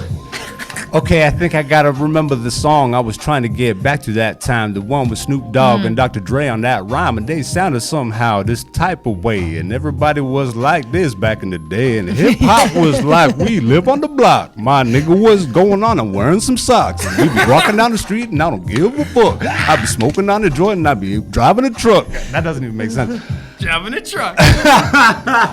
Come on, Win. Oh, God. All right. Come on, Win. I'm sitting here trying to keep my cool because these guys make me drool. I don't know how to rhyme that good, so I just stand up in the hood. Sorry about that. Oh, thank God. So good. I love it. Okay, back to the story now. So we just reprogram the energy. Yo, that was crazy. Okay, thank God, because I'm tripping balls right now. I'm like, yo, we were... you see? Okay. Yo, that was great though, cause see, you're not always on as much as you think. That was good for me. That was an exercise. I appreciate you. Yeah, was you, bro? I love chaos, my nigga. That's what it is. You know how long it's been since I felt that awkward? I'm like, and like to me, What are you even talking about? cause I'm like, yo, I just fucked up the vibes. No, you like, didn't, though. We were so heavy. No, Can you just be honest? Like it did get a little awkward. Yeah, it Don't was try and hilarious, deny that but- awkwardness. Yeah, when you lost your train of thought or whatever, and then I was talking, and then of course, it's not right. awkward. It's just like the dynamics of conversation. yo, my nigga, you got me. 'Cause- What are you talking? It's beautiful. That was Oh, the best. baby, you got what I need. No. When you say you just a friend. friend. When you say you just a friend. Oh, baby, you. Got what I need. You know what? You guys want to smoke one of mine? I brought a freaking. I think I got a moon rocket in here. Fuck yeah, let's do it. Smoke 'em. But also, you were telling a good story. Yes. You were headed somewhere important, and I do want you to continue that trail of thought. Okay. Because you were talking, I think, about like coming into. Being essentially. Well, Yeah. we keep leading towards sort of this villain character that you created, and then probably it would be nice to also touch upon how that evolved. Yeah. Okay. If you'd like. No, definitely. I also think it's important to get this on wax. Yeah, we're about to get fucked up. I'm already so fucked up. Yeah, but you about to get more fucked up, you know what I'm saying? Cool. I can normally handle myself. More champagne. Hey, don't feel pressure, you know what I'm saying? Thank you. Fuck that shit. Yeah. We actually smoke out a lot of people on the pod where it's like at some point we have to be like, okay, thank you so much for joining us because they're, I love you both. This has really, I think this whole experience has conveyed like the full breadth of a friendship in one. Like you know what I mean? Like we just went through our hardships and like, and this is the first meetup. I'm like, yo, I haven't seen these guys in so long. Yeah. This is my cup to the left. Yes. Thank you. So okay. Okay. Shut the fuck up. Also, please God, I'm joking. Please, for the love of God. It doesn't feel awkward to me now. Thank you. I think I've earned that one. So yeah, I Gas on your fool. I like met people in comedy and I started to develop friendships and all that shit. But and again, I was still figuring my shit out. So I don't think I was authentic in most of those experiences, anyways. Even though I was to the degree that I made the friendships with the people that I would have made the friendships naturally, but I experienced so much specifically in like Hamilton that like, okay, there was a point like I would say 6 months to a year in where I'm like, I don't even feel like I'm getting, fuck a comedian. I don't feel like I'm getting the respect I deserve just on a human level. You know what I mean? There's still plenty of people I would imagine still kind of have that same energy. That's too bad. That's fucked up. Bro, I'm talking to the point of like no person should have to deal with this, but at the same time, I almost feel sorry for the version of myself that allowed myself to deal with this. And I'm talking like certain situations, and names won't be named because it's not about that, but it's to actually bring you into the experience of. I don't think people just talk about the actual things they experience, especially like in showbiz. At even the lowest levels, it's still showbiz. Everybody's trying to make it to the top. But these are the people you encounter. I had people call me nigger to my face as a joke. Who, like, like multiple what? times. It's What? not, again, it's not even about, like, again, this is like These are Caucasian folks? this is over a decade old shit. But these are Caucasian folks at the time? Well, I mean, if it was a black dude, It wouldn't be a dude. It wouldn't hit as hard, but Right. also it would be weird. But I feel like that conversation That's fucking weird. would have been dealt with. Yeah. But again, that's also on me for allowing myself to fucking even deal with that. Like, there's so many ways to approach that situation. But I was too getting bad. over the version of me that would fight. Right. But that person didn't know that. And then that also builds a perception of who I am as a person. This person's a bitch. He's like, oh, why isn't he always flossing girls or whatever the fuck? Why isn't he hanging around girls? Is this nigga gay? It's like, no, because I'm not the type of person. You know what weirded me out about social media at the beginning, before like everybody turned into a meme god? At the beginning, it's just like a clout machine. It's like, when it was just like, Yeah. and like how guys Still and what girls it will is. post is like, hey, I'm with a guy or I'm with a girl. So that other people on their timeline, like how girls will post, like, I'm with a guy on dinner or whatever. So another Yes. person will see it. Yeah, what's with and that? guys will That's what post we is like, do. I'm with a girl. I just always found that weird. I never did that shit. I just never. Like and these people are dating? just in general. You never found that. Yeah. You just flex. It's like, it's even just a popularity thing. I'm with Right. people. It's like a I do subconscious it thing now. you do. Yeah. I literally do it Yeah, still. it's interesting. It's a subconscious thing we all do, or conscious, because sometimes you actually are doing it so a specific person sees. I've never looked at why we do that. That's a good point. Because I moved so much and all these little things, I examine life to the fucking tiniest details, to a detriment at one point, but now I finally am flexing it comfortably as a being. But It's all cascading towards just wanting to impress people. yeah, it's Yeah. ego shit. It's kind of For cute. sure. It's kind of cute. It's like, I want to be an animal that's liked by other animals. But that's morphed now into, especially in comedy, flexing. the meme shit and clout. It's just the clout Yeah, the machine. clout, And I for don't care sure. about clout. Yeah. Like, I'll No. build my shit naturally. Yes. You know what I remember about comedy when I got in? Understanding that comedians don't pop until they're 40. And I actually Yeah. walked into that understanding. Yeah. I'm 35 now, and I'm just starting to really capture an audience. Wow, what a shock. Yeah. It's almost like I needed to live a life and experience things Yeah. and then process them and then fucking have some real shit Have to talk a about. message. As opposed to, let me put on a wig and fucking run out in the middle of the street with a goddamn fucking microphone and run up into a person's mouth, or go into a goddamn Walmart on a Tuesday and follow a Gags. Mexican family while they're shopping and throw toilet paper at their fucking family's head. Gagging. Like, yeah. it's I mean, again, it all had its place, but it's gone to such a place now to where it's just it's done, bro. Good for Like, you, man. it's over and done. Yes. But to the people thing, I had to leave. So I was experiencing that in Hamilton. So I'm like, okay, fuck it. And that's when I first started to understand, bro, you can just go. You can just go places. I would get on the go bus every fucking night by myself sometimes, or a lot of times travel with comics and cars. Like, find the good people and chill with them and then go do road stuff with them. And I started going out to Toronto. And then you start experiencing the bigger scene of things. And then, like, meeting some industry people here and there and whatever. I'm still not good or whatever, but it's like you really start experiencing. And then it's like, who's this guy, Black Zeus? And then I start to actually, I built somewhat of a rep in Toronto that I was a decent comic, and that started to go back to Hamilton. And all of a sudden, I got some respect in Hamilton. Right. You know what I mean?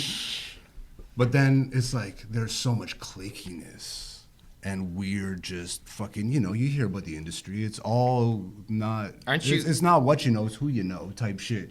It's greasy wheels, and it's just like fake and ego and just all that shit.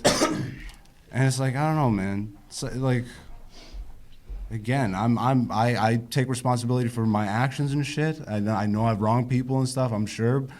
But to the extent that some of these people that the city props up and shit have actually treated me to the point where, like, someone actually had to pull me aside randomly and be like, yo, I'm sorry for how we treat. Like, as it's odd, Like, people just treat you as if you're dumb and you don't recognize. It's like they talk shit in front of you.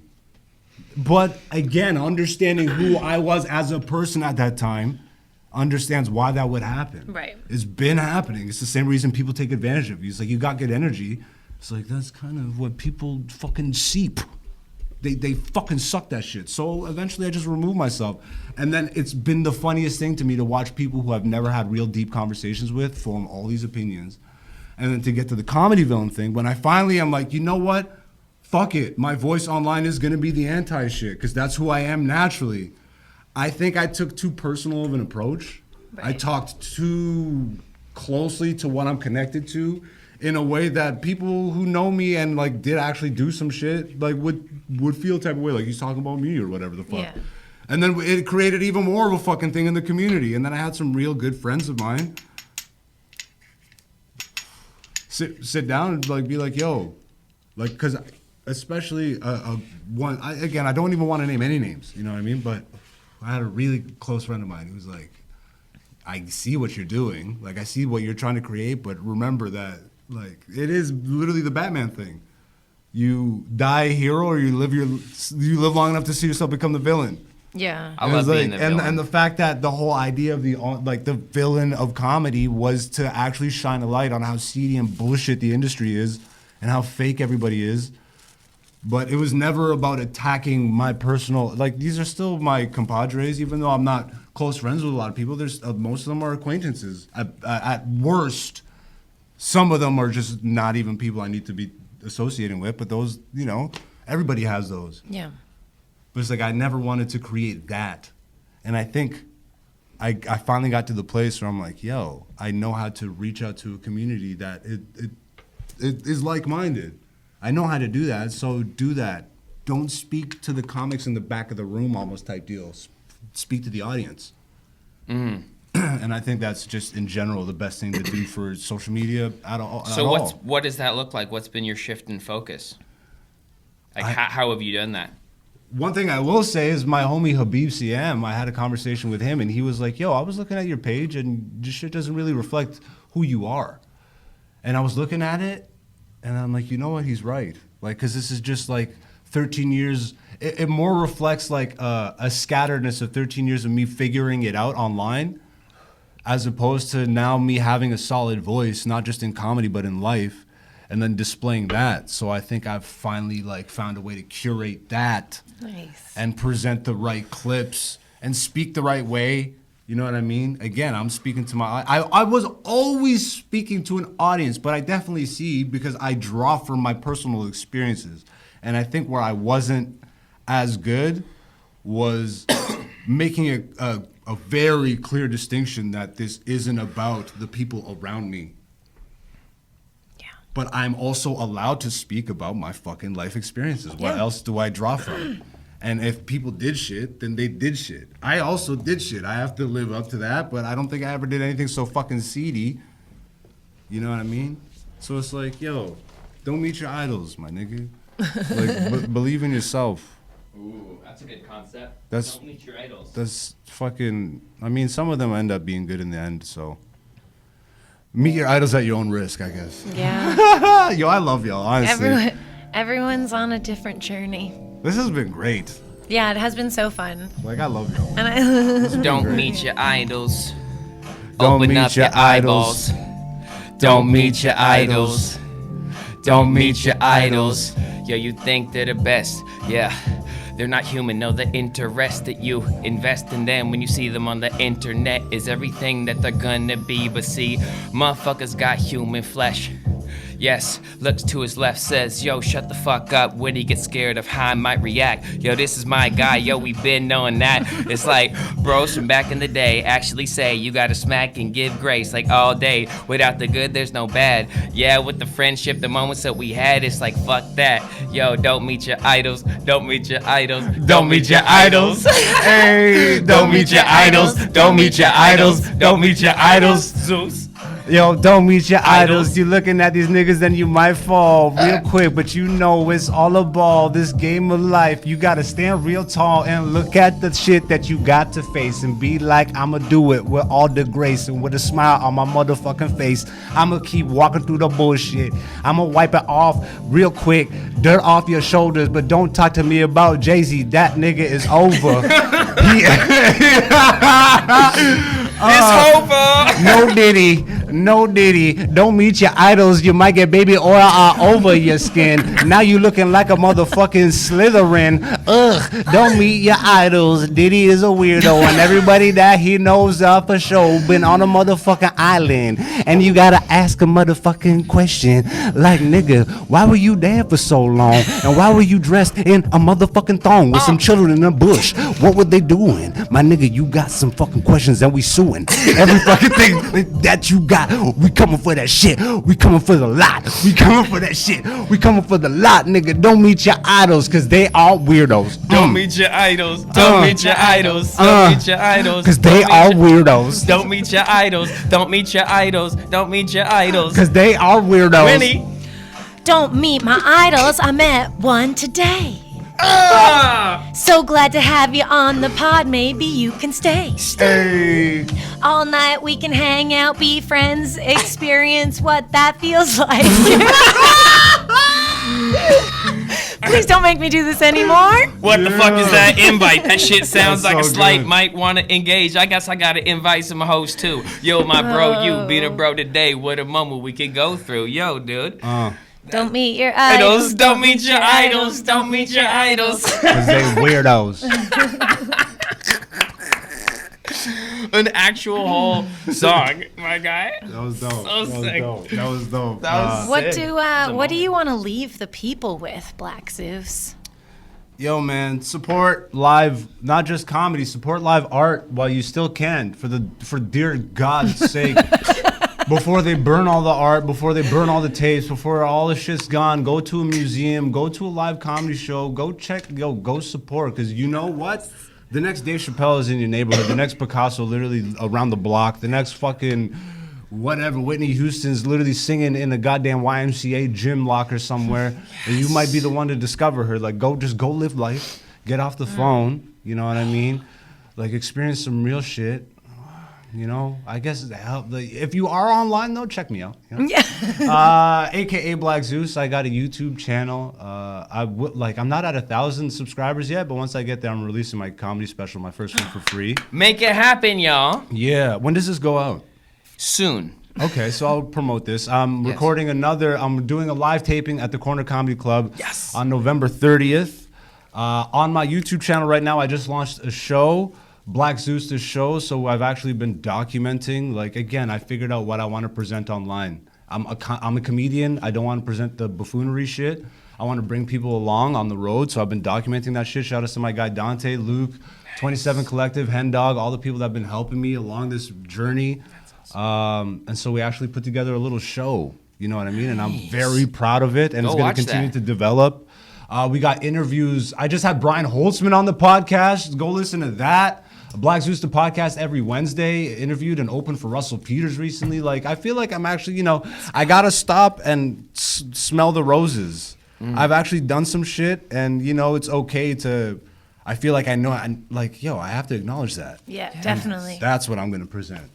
So if you're looking for an authentic comedy experience online, AKA Black Zeus on all things. We'll put that in the description below. I love you. Congratulations, you too, brother. Congratulations on your progress. We love what you're being. We celebrate you, and truly, truly living in authenticity. And it's so needed, and you're so honest, and you're just willing to go anywhere, and you're just going to continue to explore places that people need to go. So thank you for being you, brother. Dude, this is honestly one of my favorite podcast recordings I've ever done. That was beautiful. And you did that so slick. Yo, you know how many white dudes don't that was slick. What the fuck? Yo, run that tape back. Can you, whenever you edit this, run that shit back in slow-mo, nigga.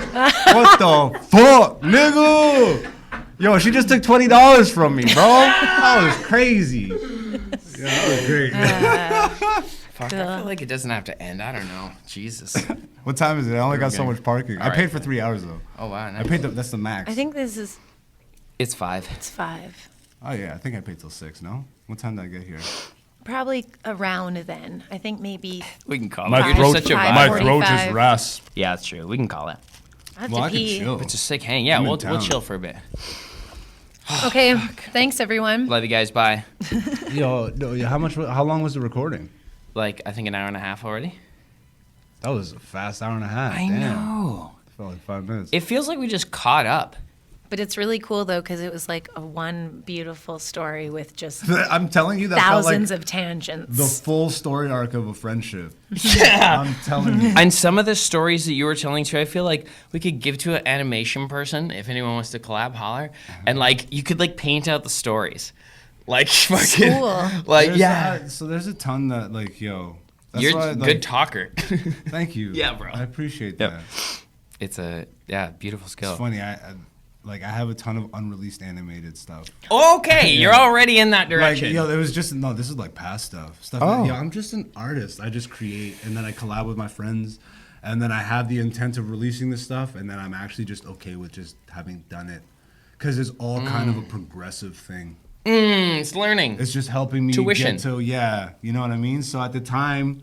But then things take however long they take, and then you just learn that process. Like my first album, still I didn't release because it was supposed to be a one and done. Like I did a theater taping. I did 2 nights at Backroom, and then I did a theater in Hamilton. Oh shit. Yeah, so I'm very like. Backroom's good dudes. It was fucking great. Like the whole process of it all was great.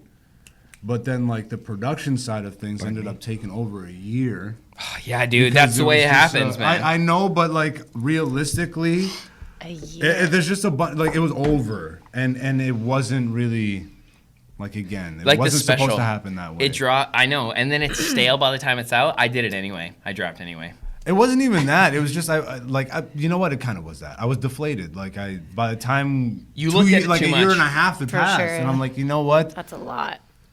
You're not Yeah. even that anymore, really. And then it's funny because those are some of the clips that are catching the most traction for me. But that's okay because it brings them back to who you are now. Yeah. And then they can join you and move But on. if you want to Still see it in you. full, subscribe to YouTube. You know Hello. what I mean? I don't know if this is still recording, but It actually is. I just didn't cut it. I'm like, why not? you need I missed cut it it. That's what it No, is. I need to pee though. Okay.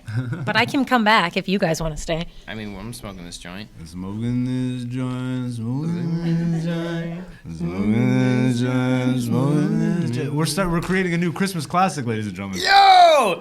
I smoke my joint by the fire. In Christmas Eve.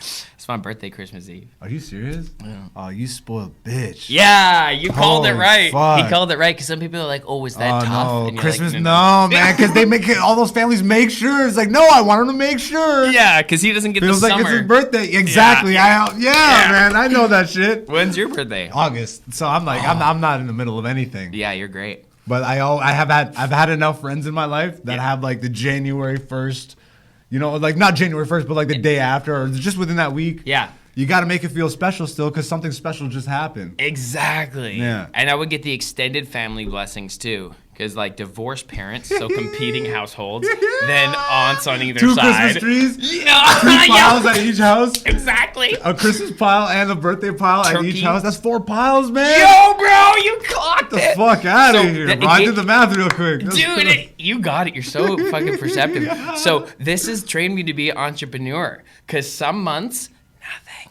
Some months, big nice bag. Next month, nothing. Okay, but be patient because come the end of that Christmas month, Eve, baby. it trained me to like be patient and endure. Oh, interesting. As a kid. Yeah, because Oh, my interesting. win was at the end of the year. Yeah, you knew. So I had to do good, relatively good at the end of one school year, and then not get in too much trouble in the beginning of the next. So it'd Interesting. monitor how well, and because they'd punish you with your, at least they would still get you the gifts or something if they could afford them, but like they'd be like, you better not fuck up or like get suspended again or else it's gonna reflect in your bonus. You better not shout. You better not cry. I'm telling you, nigga Claus is fucking your mom.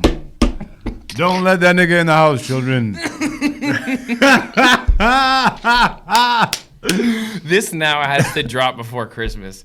Oh, bro, you have to give me that clip. I need that That's yours, clip. You can use it. I'm just Dude, saying. no, that's yours. I mean, no, we'll collab on it. Apparently, Yeah. it does better if it's collab. Yeah, Yo, fucking. there's a ton of shit We're here, doing. bro. You're Something musical, bro. I am very. I love that. You have the rhythm in your pattern, but also you have the.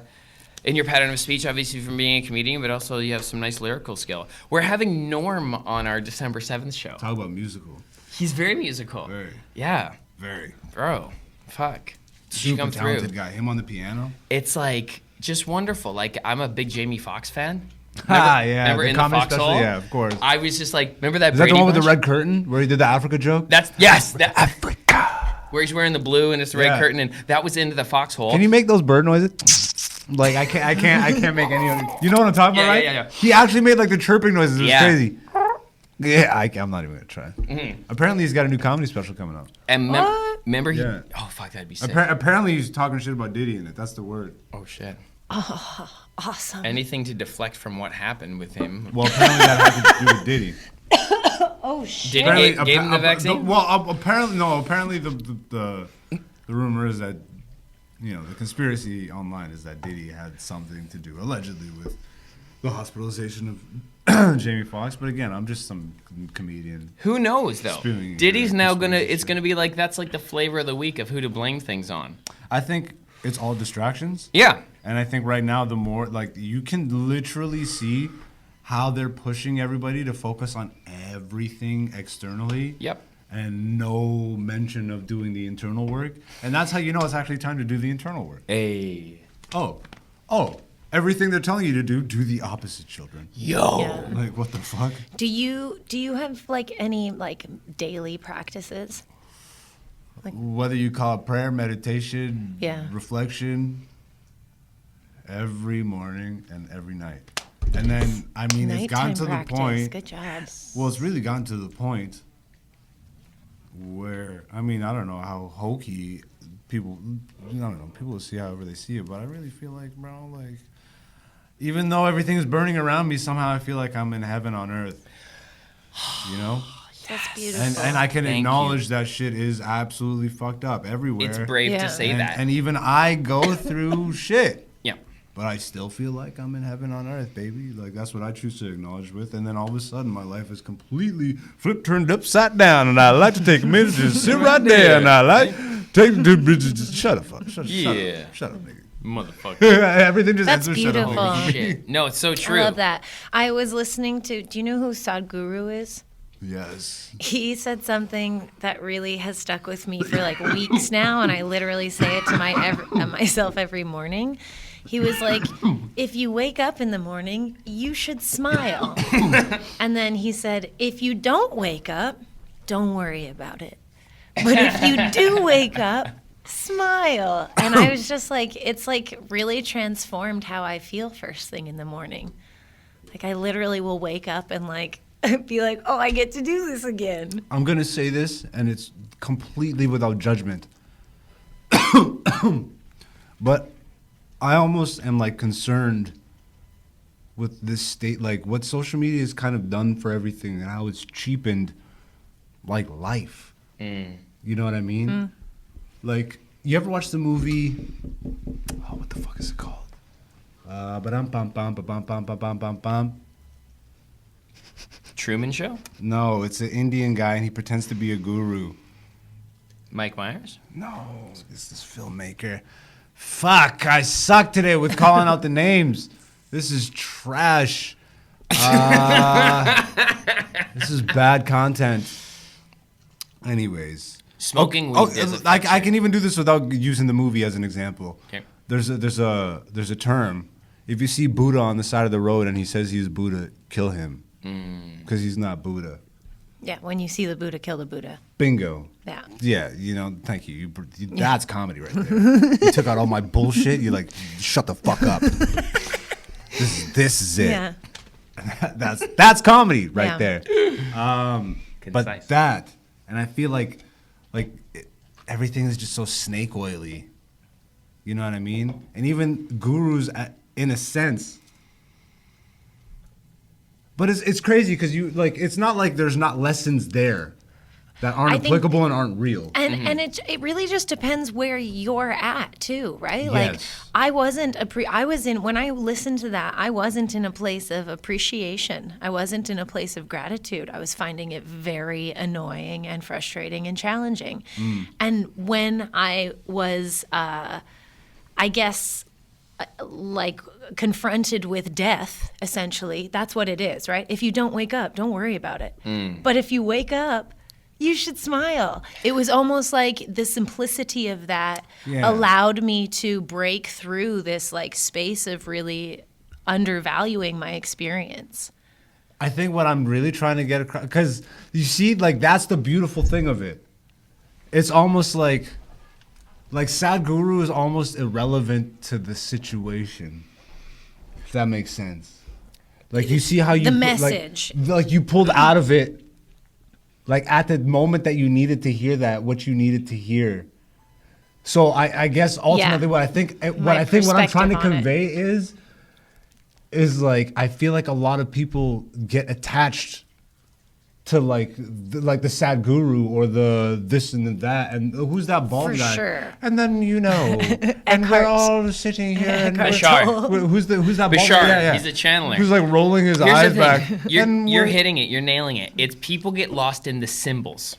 Yeah, or That's the what- icons. The icons, Yeah. and that's what happened with religion outside of like the story constantly being written in a weird narrative and things avoided and whatever. There's actually so much more problem with that, but like that's generally it's like the trying to carry that message to. Remember that telephone game as a kid, like the Yeah. dilution of. Fuck. Yeah, But it's I brutal. am one Purple monkey who dishwasher. sees. Yeah, exactly. At the end, start it with like call your mother. Yeah, At 3, like, yeah. fuck. Purple monkey dishwasher. Yes. I feel like I am one who sees when shown. Yeah. So I feel like you are probably one who sees. How do you mean? You both are. I am one, one who who sees. sees, yes. You've left the You've lifted the The- veil. there. You don't need to be. You can make it up. You don't need You're a to creator. be. I see what you're saying, but at the end of the day, like in the process of getting there, you're there. Exactly. Yes. She's Like, looking and I at know it. that, and I know. Because okay, let me like try and relate to you in this way. When I first started comedy, a piece of advice, like I learned quick to stop asking for advice because you would hear a lot of the same shit. But it's like one thing that I heard, and it resonated with me, but it's like I thought I understood it. Be yourself on stage. Just be yourself on stage, and you think you understand that, and at the same time, I mean, I think I am being myself. Like, who the fuck am I? You know what I Yeah. mean? But then you start to learn over time what being yourself on stage is. Yes. It's like developing your true, like getting to your voice here Yes. on there. You know what I mean? And it's like that process. I lost it. That was a high. That was, No, you're right. that No, was a high by moment. looking that was at a it. high moment right No, I'm there. with you. She looked me dead in my eyes. I'm like, yo, I'm still you know, with you. listen to Sadhguru. Fuck me. No. I hear what you're saying.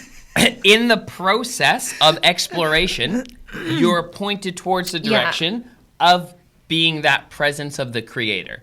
But in the pursuit of it, you're creating. Correct. Yes. And I agree with you. working know towards that it, you sentiment. have done it. Because realistically, what is time? Yeah. Yeah. If you're started to a thing and you're committed to it, then you're gonna get to the end of the road. Well, they still measure though. okay. Yeah, So you've absolutely. broken past needing to measure in order to feel good about yourself. And like those who do yes. not see haven't. And because they're just adhering, they think they're doing the right thing by complying. So But what is feeling good about myself? confident in your choices because you make them. Feeling that authentic and knowing the I'm gonna- resonating in your stomach. I'm that tapping out. You're like, oh, I am being in connection with my higher being by being honest, by being true, by not upholding some sort of weird exterior template. You're existing in a creation. So you're giving from a place of creativity by being honest. And those who don't see often are just synthetically creating their character around something that like they saw on Friends or Yeah, man, it's a TV lot show. of it's a lot of trying as opposed to just like yes, being. It's like I am that I am. just be. So what are your thoughts on failing now? There is no fail. Thank Nice. you. What is fail? Thank you. What is fail? There's only experience. Cool. I'm high as fuck. Some Rocket Factory. Yo, just like slow that one down. Distort that. I'm high as So good. Yeah, that Rocket Factory gelato OG Kush. That's the heat. But yeah, like it's. But I recognize that before I even got into any of this. Right. Like mentally, I recognized that young. Like it's wins and losses. You know, when I was a kid, I would make up sayings for myself, but it's like it actually helped. Realistically, everything is a lesson. It's not wins and losses. It's wins and lessons. Wins and lessons. I mean, that's if you lock into that mentality, you're fucking golden. Because then, what the hell is a loss? And then that's how you learn to deal with that. Remember, we were talking about how do you deal with that awkward situation. It's like for me, I remember not being able to listen or watch to my own comedy at the beginning because I fucking sucked. And in my mind, I'm like, I know I'm better than this. Yeah. When I started these dreads, yo, I looked like a fucking goofball for 2 years. It took 2 years for my hair to actually dread properly. But in the mirror, I swear to God, I saw this. Yeah. I saw it. Manifester. So like You are focusing and you are bringing into reality by trusting the process. So it's like Do you visualize? Beautiful. Of course, he just said. yeah, a lot. Does that show up really, like, do you have a lot of clarity in the animation inside your mind? Yeah, it's actually gotten to the point where I don't know. Like you really, thank you. I appreciate you.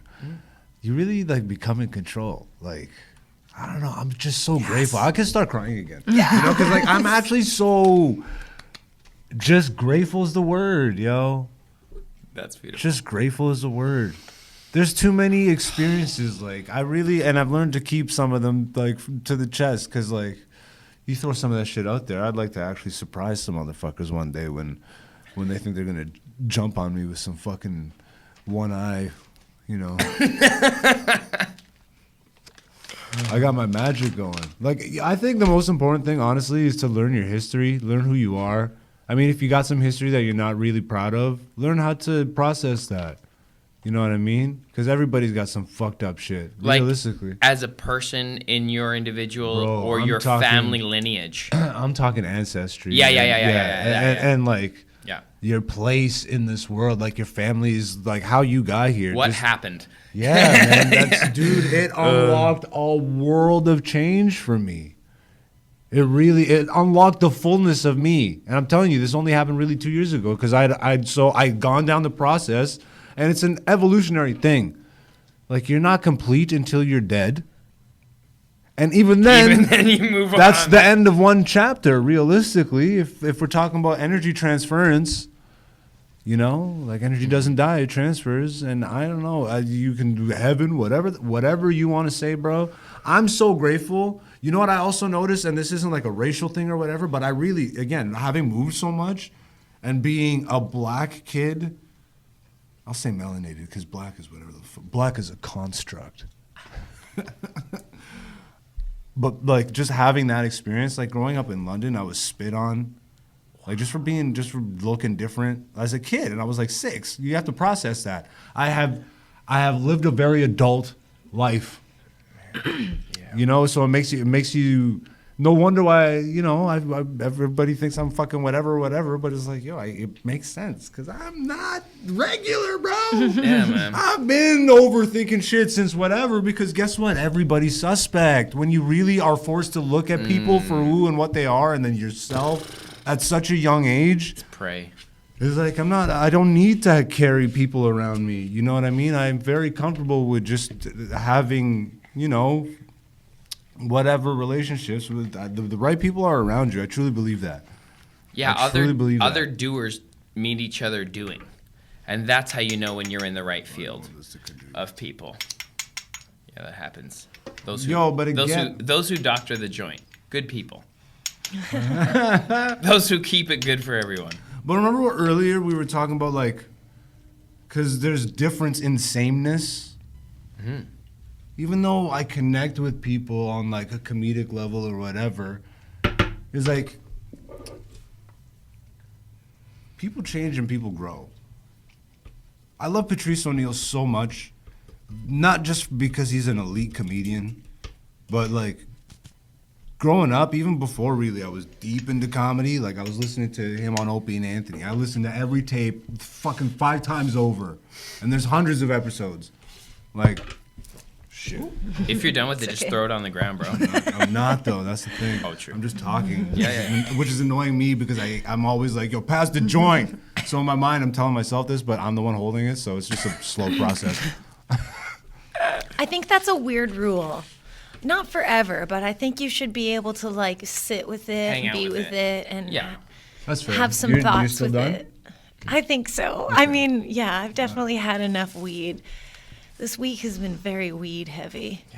But Patrice has Patrice taught me a lot before I got into stand up properly about the showbiz side. Right. And it's crazy to me to see how many comedians prop up Patrice and be like, this guy's the fucking best, which he is. Not just comedically, the reason people resonate with him so much is how honest he was about his experiences in the business. Yes, he was a curmudgeon. Yes, he was a piece of shit or whatever. However he described it, right? And everybody around him, that episode with Chris Rock where he called in, he's like, yo, that was supposed to be you. You were supposed to play the dad and everybody hates Chris. But you fucked up the audition and you were a piece of shit. And it was like a whole revelatory moment for Patrice. He was like, you're fucking right. Fuck. I am a piece of shit. I'm sorry. They like made him apologize for the first. It was hilarious. But he's been saying it his entire career. He knows who he is.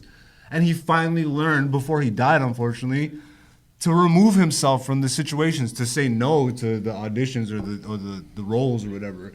Because if he wasn't going to be able to play the part backstage, like of like, hey, everybody, like do the fake fucking, you know, Mr. Nice Guy shit, which is just fake. There's just so much fakeness. I see it and I connect with that. You don't want to participate in the fake. I don't need to. And I finally learned that you really don't need to. We are at You don't need to. just the tip of the iceberg, bro. When people really start to figure out, have some fucking confidence in yourself. Shout outs to you guys. Like, again, I fucking shit talk meme and all this shit, but like, it's not that. That's my character, bruh. That's who I am. Yeah. I don't resonate with that, but at the same time, I'm still scrolling. I'm a human.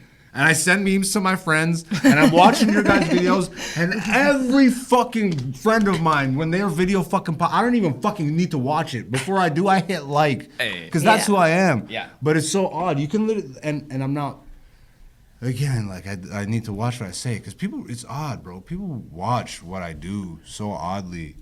I'm a unique character, and I don't want to sound like ego. This nigga thinks so highly of himself, but I know my history, and again, I'm not gonna deny my experiences to myself.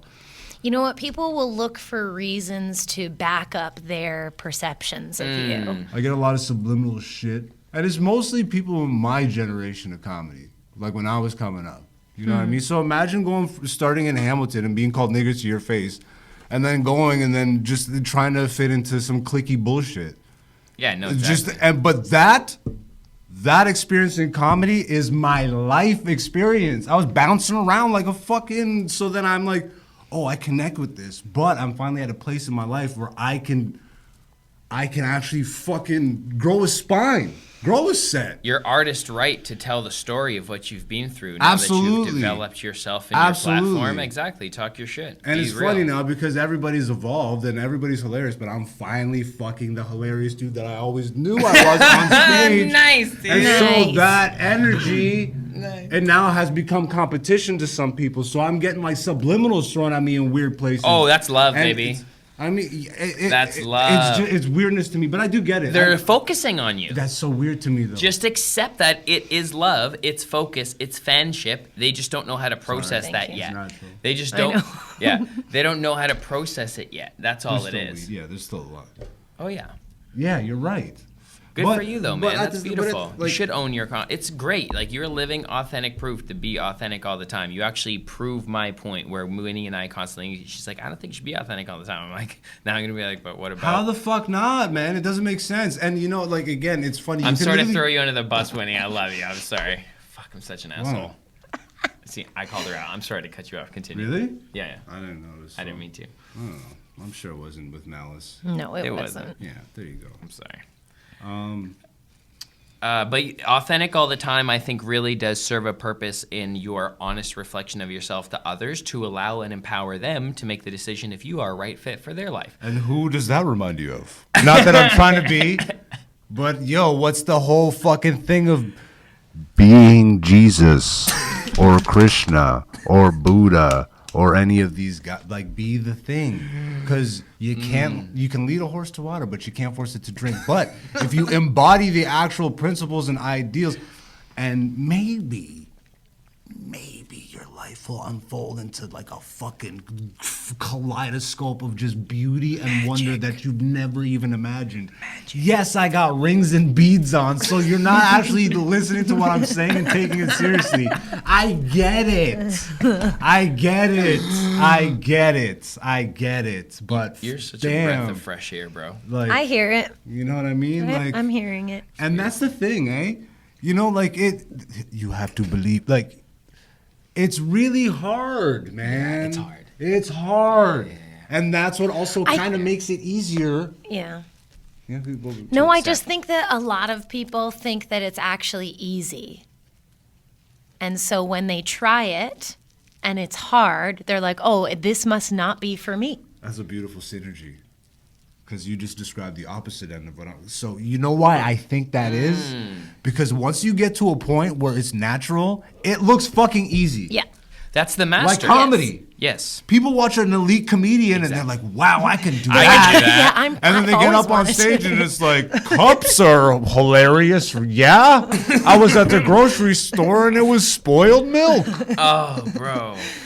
So true. Good night, everybody. So true. Or like a deeply personal inside joke story. I love those. And they're trying to over-explain it to not give up on it. No, because Dave doesn't usually. He's not usually not part of the office. Dave is usually in another part of the office, though. Oh, fuck. So, But I think good that stuff. process in and of itself is what makes somebody inquisitive enough. You know what's so interesting to me? And still to this day, I get it. You know how many people think on the back end of all this shit, I'm like depressed or sad or whatever the fuck? I got that early. When I finally started to really display, there was a couple comedians, these two white dudes, like for real. They hated that I had a stage name. And they thought this like, because I was walking around and I was literally, you know how I walk, I give hugs to everybody. If you're a comic or if you're a comic adjacent, I'm bringing love to your space. You could deal with it regardless, and you could not, and I'll respect that.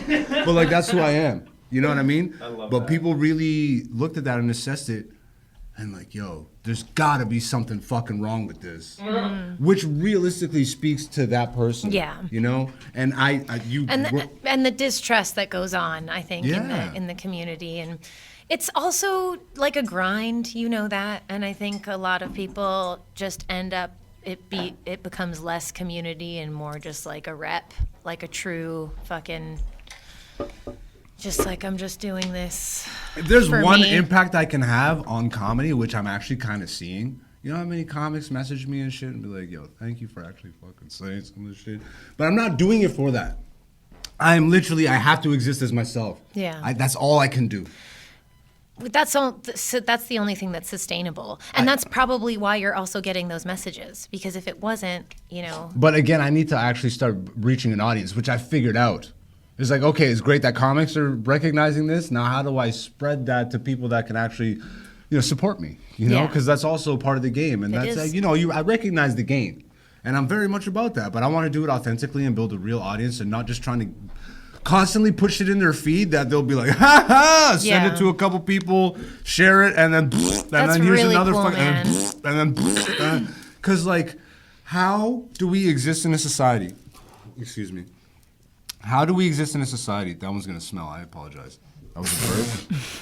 That was a burp. more incense of weed coming to soon. All right, perfect. Oh, I don't smell All anything. right, perfect. Well, I baited myself out, ladies and gentlemen. You're How do we cerebral. live in a society where people know and acknowledge the spike and rise in like mental illness and instability and depression and anxiety and all these negative things up and up and up and up and up, and then we're not even getting into disease and all this shit. Okay. Dis-ease, the manifestation of dis-ease in the energy and the being. I love that. That's you like you just press the button and then you know what I mean? Yo, but I actually need you for the soundboard or my podcast. That would Got be you. fucking fun. If you could send me some clips 1000%. of you just saying some of that shit. Totally. Yeah, that's fucking fun. Got you. That's actually fucking fun. I won't even listen to them in advance. I won't even listen to them in advance. Quonk. Yeah, but it's like, how do we acknowledge all of that, and then also be the same group of people that acknowledge that like social media is definitely like, it's made us fucking weirder. It's completely changed the landscape of things. And sure, we can say this is the natural progression of things. I think that's the laziest fucking horseshit in the world. To be like, yeah, this is just what it is. Like, TV's dead, so now we gotta fucking bow down and take it up the ass for social media now. Yeah. I'm like, what the fuck are you talking about? You can't- Stop taking up the ass, unless Yeah. you want to. There's nothing wrong with that if you want to. But, like, you know what I mean? I think I just think that we're learning eventually over time how to use social media because it didn't come with any instructions. And Wait though, because you have to acknowledge That TV played that role, newspaper played that role, the inflection of media all of it, and manipulation. and that it is designed. Mm-hmm. It is it is Each of them. engineered. Can we actually That's- call so- social media what it is? Social engineering. Yeah, it's manipulative so, signaling, but then it's symboling, yes. up to us then to recognize what is happening Exactly. and implement boundaries. So, like, bad habits don't fester over the course So of you time have to do without that on your an individual acknowledgement. level. Yeah. Right? Mm-hmm. So now we're gonna get to the core of my actual issue here. This is perfect. So that like on a surface, but then if you get to the actual root of like social media, you do that on an individual level, but at the same time, everybody else is doing the other shit. And you exist as a comedian. I'll say me. I exist as a comedian now, and I'm not a dinosaur. I respect and I love making sketches and all that shit, but like I don't want to be forced to do like the fuck. And I to build an audience now, you really have to. But you don't have to. You're doing it authentically. You're just fine. Yes. Now, I think what's happening is you're doing a lot of self-reflection. And I think we've tuned into the Black Zeus channel at a really good time. Like, this season, things are heating up, you know? And it's like, Yeah. it's a pleasure to meet Yeah. you, you know, here and now at this time period. But because, like, it's like I think you're doing a phenomenal job, bro. I appreciate that. As much as you may be operating from a place of, like, fuck no-ness, you're actually fuck yesing the shit out of your shit. And do you believe that shit can blow up? Yeah, but I don't care. So, I mean, I'm yeah. just creating So because just do your shit. it sounds Exactly. hokey. No, but you're and being authentic. bullshit. But I have to get shit out. Yeah. There it is. But you know what the beautiful thing of my life experiences is I have enough experience now to know that there's a ton of people that feel like that, and it's also okay. Yeah. I just don't want to get it to a place where now all of a sudden I'm trying to sell the audience that I just built a bunch of shit. Like, here's my endorsements now. And We've talked about this a lot, man. Like, we don't Where's the believe, line? like, you know, if Coca-Cola came to us, like, we're not huge on, We don't want on people to drink feeding Coke. people so this sugar. is the core of my shit Yeah. because that's what this is. Yeah. That- But that's also, so- But like, if there's brands that fuck- align with us and what we're already putting momentum into, say for instance, a meditation pillow or something, because we constantly with every guest talk about the power of meditation. If it aligns with the brand, if I use it personally, and it all has to check off these things, then it's like, great, let's do business. If I cause sales, then share the abundance, you know, as we spread the message and act as an arm of marketing. So there's natural through one of the Hermetic principles, it is the law of compensation. And wherever you invest and give energy, there is some form of it coming back to the universe. So I think setting up those systems are great, but they have to be authentic. And doing content is great for reach and having strategy, but it has to have a message. And that's why it's like, yeah, you're just an effervescent creator. You're just going to talk your shit, and it's just going to be real, and it's going to come across as content. But lucky you get to be yourself on tour. You know what? You know what my ultimate issue is? My ultimate issue is how right you are. It's that you, like, when you start injecting you have to's, is when I fucking bounce. I like who I am at my core, and I think it's for a reason. I'm anti-establishment for a reason. Yeah. And now anti-establishment is anti-algorithm. Why am I moving Yeah. for an algorithm? Oh, yeah. Why I'm like, what the, and let's not, bro, I have the experiences now.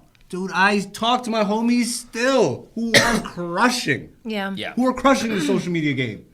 And they don't want to be doing this shit. Yeah. And people are coming to their fucking shows and they're like, do the thing. Remember The Simpsons? Yeah. I didn't do it. Yeah. Bart. Everyone's just looking at Bart. I didn't do it. Just say the line. I didn't do it. Yeah. And he's fucking miserable. Yeah. And that is what so again, going back to society acknowledges all these things, and now we're at social media and we're saying that social media killed TV and all this stuff. But if it killed it, let's not act like it didn't replace it.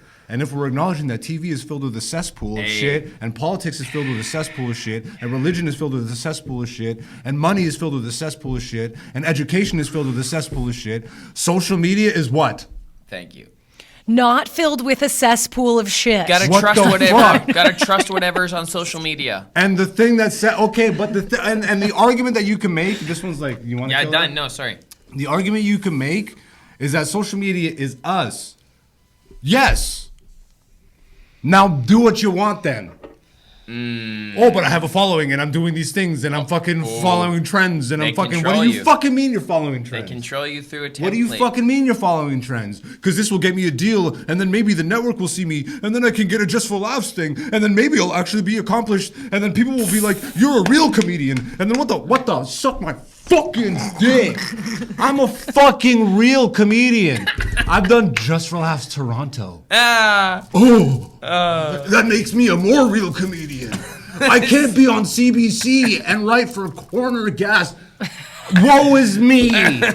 Oh, wait, no, we're not doing Corner Gas this year, Zeus. We're actually doing Corner Gas Animated. Don't you want to be a part of that? Suck my big black fucking dick.